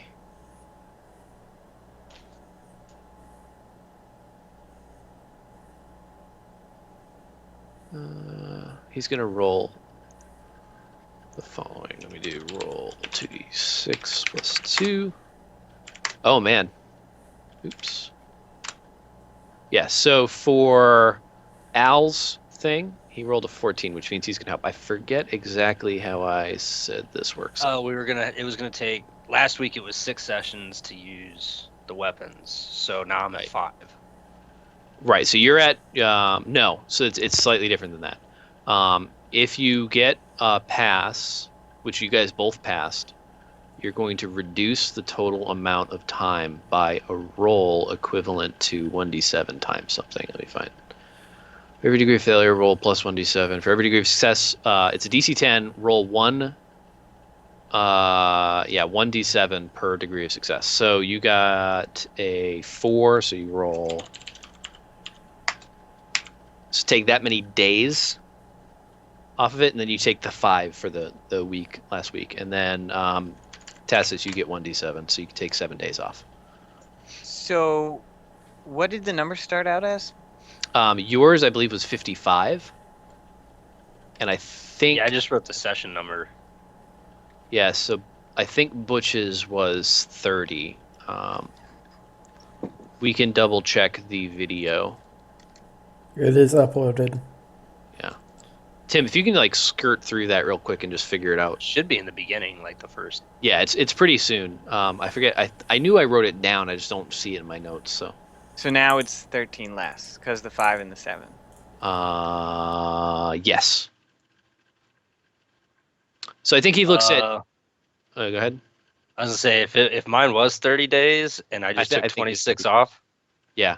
So once we're sure that's the case, I will tell you what your weapon is, and you'll be able to use it. Oh shit!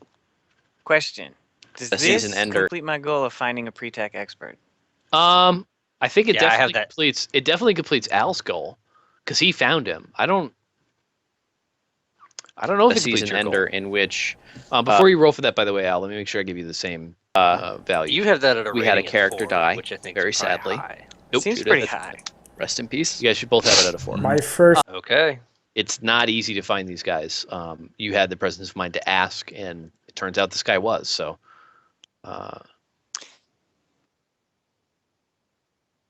that's fine. Okay. Yeah. So you guys both. non-dick character. Yes, your first non-dick character lasted a total of like 4 sessions, which is a Both- good run for you. Both literally in terms of actually not.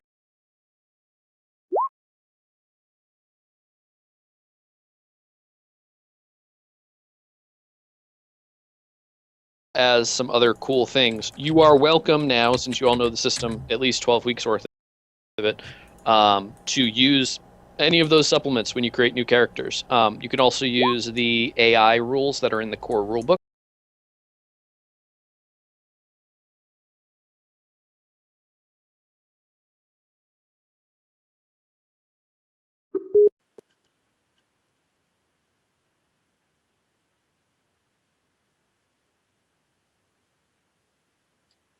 Huh.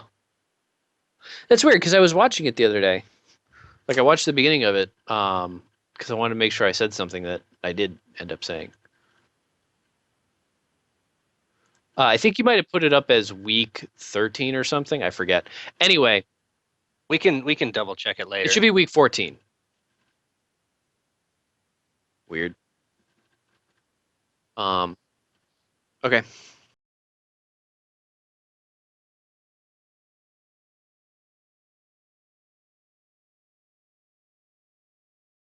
We had some ship combat that went poorly. I don't like ship combat anymore.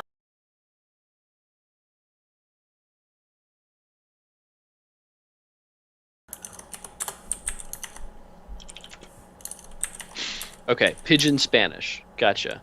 Yeah. Put that in your sheet somewhere. Yeah. Doing And it right now in languages. after the cold open, you will potentially know some things. Like technically speaking, it's the cold open you don't see, but like I'll translate a few of the things for you, because there will be some Pigeon English or Pigeon Spanish in there. Butch is coming online now, and then we'll be able to get started. Talking about the pre-tech weapons that you found. There were only 2 in the party, and you're gonna both. I think the 2 folks who have them are probably going to be upset with me after I tell them how they work. I forget if I'm one of those people. I don't think I am. Let me put it simply for you. You're not going to get to use them today. For sure. I'm patient. You're going to have to be.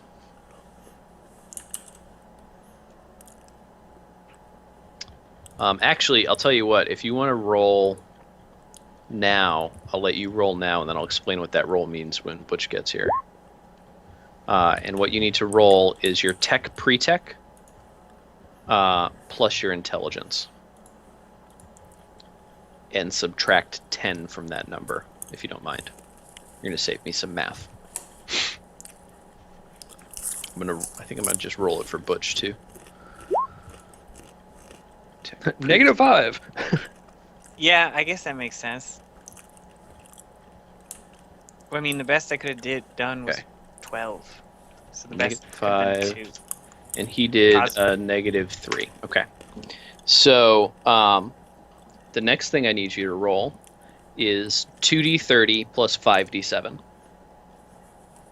I'm going to roll for him too, just so I get it out of the way.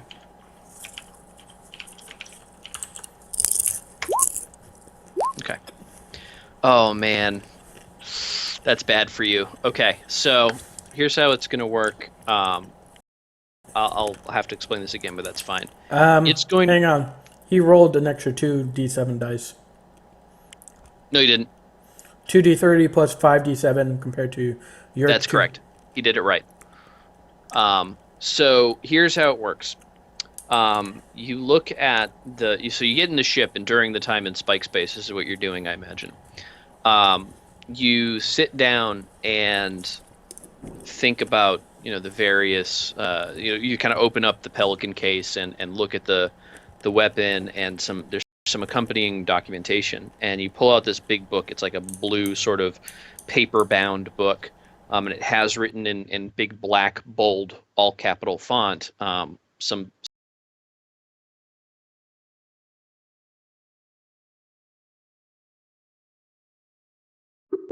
the McDonald's worker phase of the game. You're into now you're getting to political shit phase.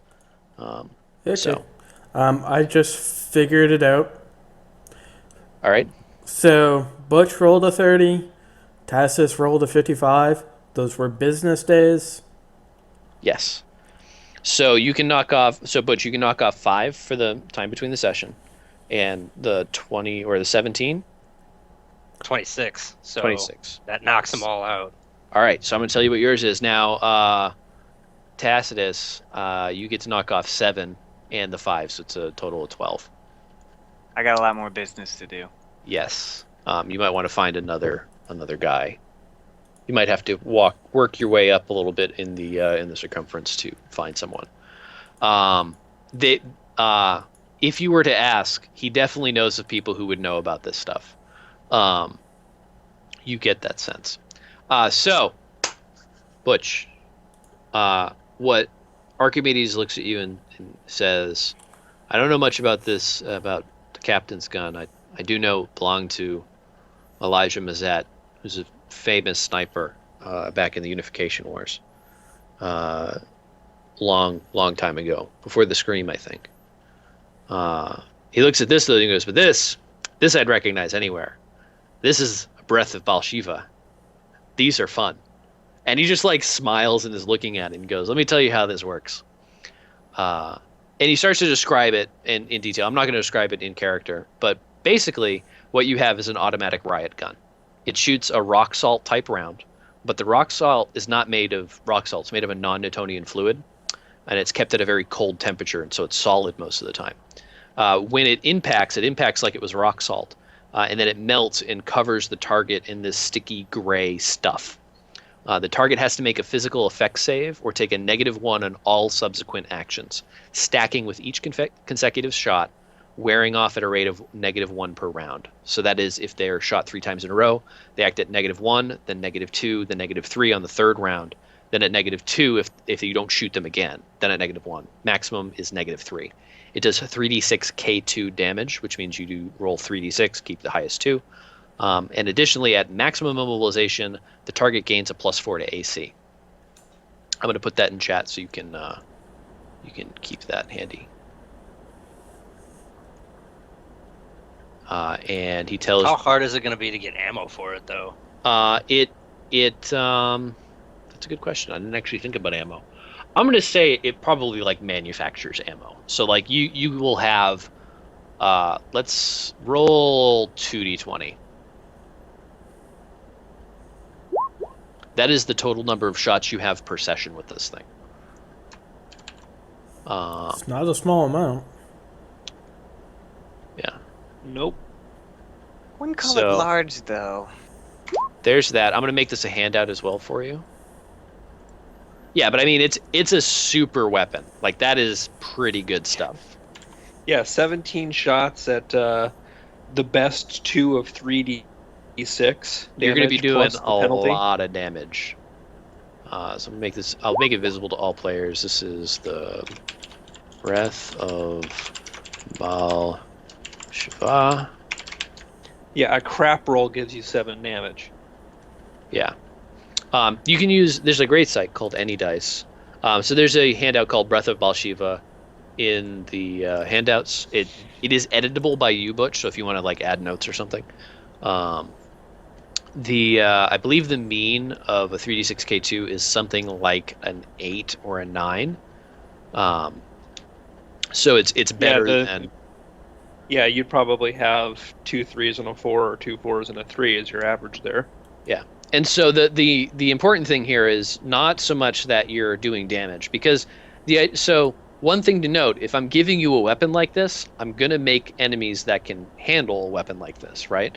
So the real benefit of this is not actually in the damage it does, because basically most enemies are going to be able to handle it. They're going to have the HP for it or whatever. The benefit of this weapon is that it stacks a debuff on them and adds AC, which makes everything else that's shooting at it easier to hit. It's that 4 AC at the Yeah. and There's that happens at -3 or starts That right happens off? at -3. At -3. So Yeah, so at 3 maximum hits immobilization. in, that's Yeah, but if you commit to that on a big guy, suddenly they might, maybe they're starting with a 5 or even, I mean, they maybe started at 0, and now they're like wearing, combat uniform instead of power armor. That's big. So 4 AC is a 20% hit bonus. basically, yeah. So there's a strong incentive to keep shooting at the same guy over and over again. And also it makes everything that he does harder. So it's a little bit of both. And let me put it this way. One of the reasons I was very okay with the fact that this only took 30 days, this is the weaker of the two guns. So anyway, so Archimedes, answers all these questions about the breath of Baal-Shiva, and he's like, so do you have any other questions for me? Yeah. Do you know someone who might know more about my gun?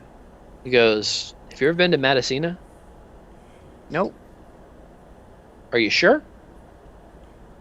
Reasonably? I think you're suing the government over it. Oh, yeah. Well, I don't really count that as visiting. It wasn't very Yeah. hospitable. Sometime after you get back from Afra, I'll send you to Matacena. We have a base there. I'm liking this. Is your base a circle? Goes, everything in nature is a circle. And he starts to gets up and he's chatting. He's looking at the different things. And he goes, and he sort of looks off to the side, nods, and starts to walk out. And he goes, "I'll have to go now. I'll see you all later." Good. I'll have more questions for you. He goes, "Remember, don't think it's just Greek." And he walks out, and he shouts as he's walking down the hall, "And don't tell Emmanuel I told you that." And he's gone a few moments later. So you have a new mission to go to Afra and learn about the Angeles de la Muerte. And eventually you might be able to go to Matacena and see who can help you with your gun, Mr. Tacitus. That's me. What? Oh, no. I'm sorry. I'm thinking the other planet. Yes. Your gun is down in Sedevi. The Matilda. Yeah. All right. So, good session, everybody. I think we can call it there. Does anybody have any other goals? I think we had one for you, Ari. We had Yeah. The last one. This is really a question for the crew. So Ari has a goal: find a niche with the crew and prove I'm not worth spacing despite being broke. Do you all feel as though he proved a place in the crew? And if Ari wants, I'm sure Ari can argue that he has. I'm good with him. I'm not entirely sure yet. He ran away from perfectly viable danger that he could have helped fight against. I'm not Yeah, but convinced he yet. kept the car. To get the car and come back so we could leave and last patch Tacitus.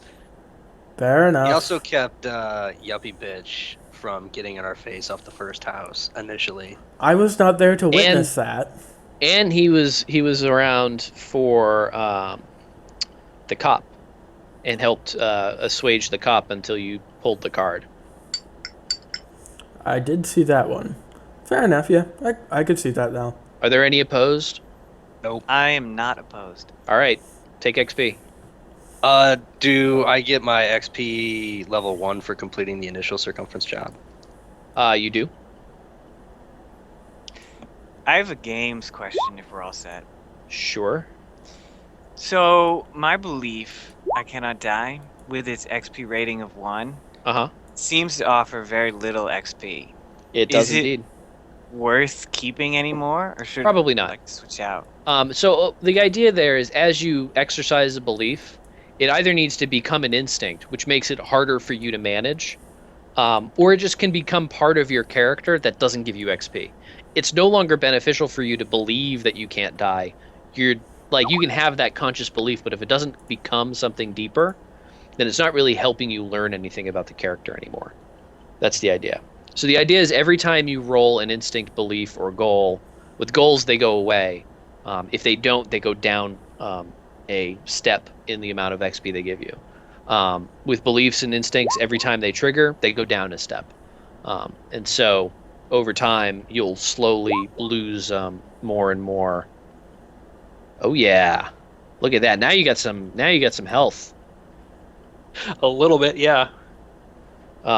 But yeah, so over time, the various beliefs, instincts, and goals will start to be worth less and less. and so you'll have to develop them further. You might say your belief becomes an instinct. I can't die, meaning I'm never going to go against that belief. Or it might be not just that I can't die, but not only can I not die, but nothing can kill me, which is a slightly different belief and has a different approach to it, right? So I cannot die means I might take risks I otherwise wouldn't, but nothing can kill me is a very different notion. It's not only can I not die, but even if I get shot, I'm not going down. Like someone could hurt me, it's not going to kill me. I could take fatal damage, I'm not going to die. So, yeah, I would say it's worth changing. And I would suggest promoting it to an instinct because I think that would be fun. I think that'd be pretty deadly. Yes. And the more deadly it is, so Tim has an instinct, shoot first and ask questions later, which is definitely deadly, but it started out at a 5, I think. Started at 4, if I remember. I think it gave it to you at 4 twice though. Probably. So it's at a 3 at the moment, and that's a lot of XP, and it's easy to trigger. So, especially with 17 hit points. How many slots do you get? It's your level plus 3. Okay. So basically at level 1, actually I'm sorry, it's your level plus 2. Because at level 1 you have 3, and then it's 1 more every level after that. And when advancing a skill, Mm-hmm. what is... I remember it's not just like, it's not always 1. There's like... Yep, so for you, there are 2 types of skills. There are class skills and other skills. For experts, I think it's everything but combat and tech mal? Sci-tech. Tech. Those are the only things that are not class skills. So Tactics as well. So tactics, tech, sci-tech, and any combat skill are not class skills. Everything else is a class skill. So at the bottom of the skill sheet, you can see that says cost to raise by 1, class skill equals new level plus 1, other is new level plus 2. That's the level of the skill. So for instance, if you wanted to level your tech medical, you want to bring it to level 1, it's going to be 1 plus 1. So it's 2 skill points to level 1. Whereas if it's not in your class, it would be 1 plus 2 levels total. If you were leveling it to 2, it would be 2 plus 1 or 2 plus 2 and so on. Make sense? Yeah, I think I got it. Any idea what the steward skill does? That's bureaucracy, business, and steward are all sort of related. Business is the ability to deal with other people, to engage in business, to make deals, sign contracts, that kind of thing. Steward is how good you are at managing a business, so it's your stewardship of a business. So like if you owned a company in the game, which you're not going to be able to do, so I wouldn't put any points in steward. That would be where I'd say, okay, make a check on your steward skill to see how well you manage the company, how much it's going to cost you or something. And then bureaucracy is how well you deal with the government, which is semi-related to all this, because it's going to come up. So, so for you have sort of you have the most skill intensive class of the game. I mean, you get a ton of skill points and everything is a class skill basically. Things that you're going to want to invest in are basically the things that you use a lot. So it's almost always worth putting points into, even if it's not a class skill, bringing things to 0. Because you can end up, if you can leverage, so like a tactics, most of the time it's going to be against your int. So if you have an int bonus, you can get a kind of a free +1 in tactics. And then you can roll that and I can tell you all sorts of stuff about what the tactical situation looks like. Usually warriors end up doing a lot of that, but it's not a bad thing for an expert to be very diverse. The remaining thing is your skills can never be a higher level than your character. So if you're level 2, you can't have a skill at level 3. So the punchline is skills are basically, you can rate them from -1 to 5, with -1 being I've never tried this before, 0 is I've tried this once, I'm okay at it, 1 is I'm pretty good at this, 2 is I'm really good at this, 3 is I'm basically an expert, 4 is I'm one of the best in the world, and 5 is I'm better at this than anybody else. So that's how you can kind of rate it. Right around now, I think you're just about level 5. Yeah, you're level 4. So I don't think you're ever going to have a problem with that. If you ever want to raise something past a 5, you're being dumb and you shouldn't do it. It's a waste of points. Got it. And there is a point which probably should be brought up. Do we have anybody left alive with a navigation skill of 1? I'm at 0. I'll say this: I'm not going to ever blow up your ship and kill everybody on it. That's the Well, stupidest thing. To be honest, it's not just for rolling the table. It's because technically going by the rules in the game, you can't make a spike jump without a navigation of 1. To be honest, like the only thing I'm interested in. Do we want to just hand wave that? Yeah, I'm not going to Okay. kill you in a spike crash or whatever, and you're going to be able to fly the ship. Okay, I'm entirely okay with that. Because we have an expert who just leveled up, and a couple sessions ago we lost our ship person. Yeah, I mean, I've been a pretty good navigator. Yeah, so the in the rules you're supposed to have a minimum 1. I hate that he does this in 2 places. He does it with the AI, which I fucking hate the way they do AI in this game for player characters. It's a really weird system. It's stupid as all get out. It's really, really dumb. And I don't like the blow up the ship on a. It's very authentic to like the OSR ethos, but it's stupid. Like nobody wants to play that game where you just you're all dead. Let's go get another ship and start again. Especially when you're trying to play like a narrative game that's got stuff going on. Now, granted, the odds of making the set of rolls you need to have a truly catastrophic failure are really low, but they're still there. Yeah, so like when it comes to navigation, like if you get one of those rolls, it's going to be more like, you have a terrible accident, you end up in a random system, and your spike drive is blown out. You're going to have to figure out how to get out of there. Or you hit a wormhole or something, and you ended up in another part of the sector, whatever. You have no idea where you are. Find the edge of your sector and get your bearings. Something terrible will happen to you, but it's not going to be TPK. And generally speaking, unless there's a good chance that you can get out of it, I'm not going to TPK you. That's sort of what happened with the Basilisk, and it's definitely what will happen with the navigation. So. Okay, yeah, sorry for the derail, but when we were talking about having a person with skill points to spend, I was like, well, that might be important. Does anybody else have any game questions? No.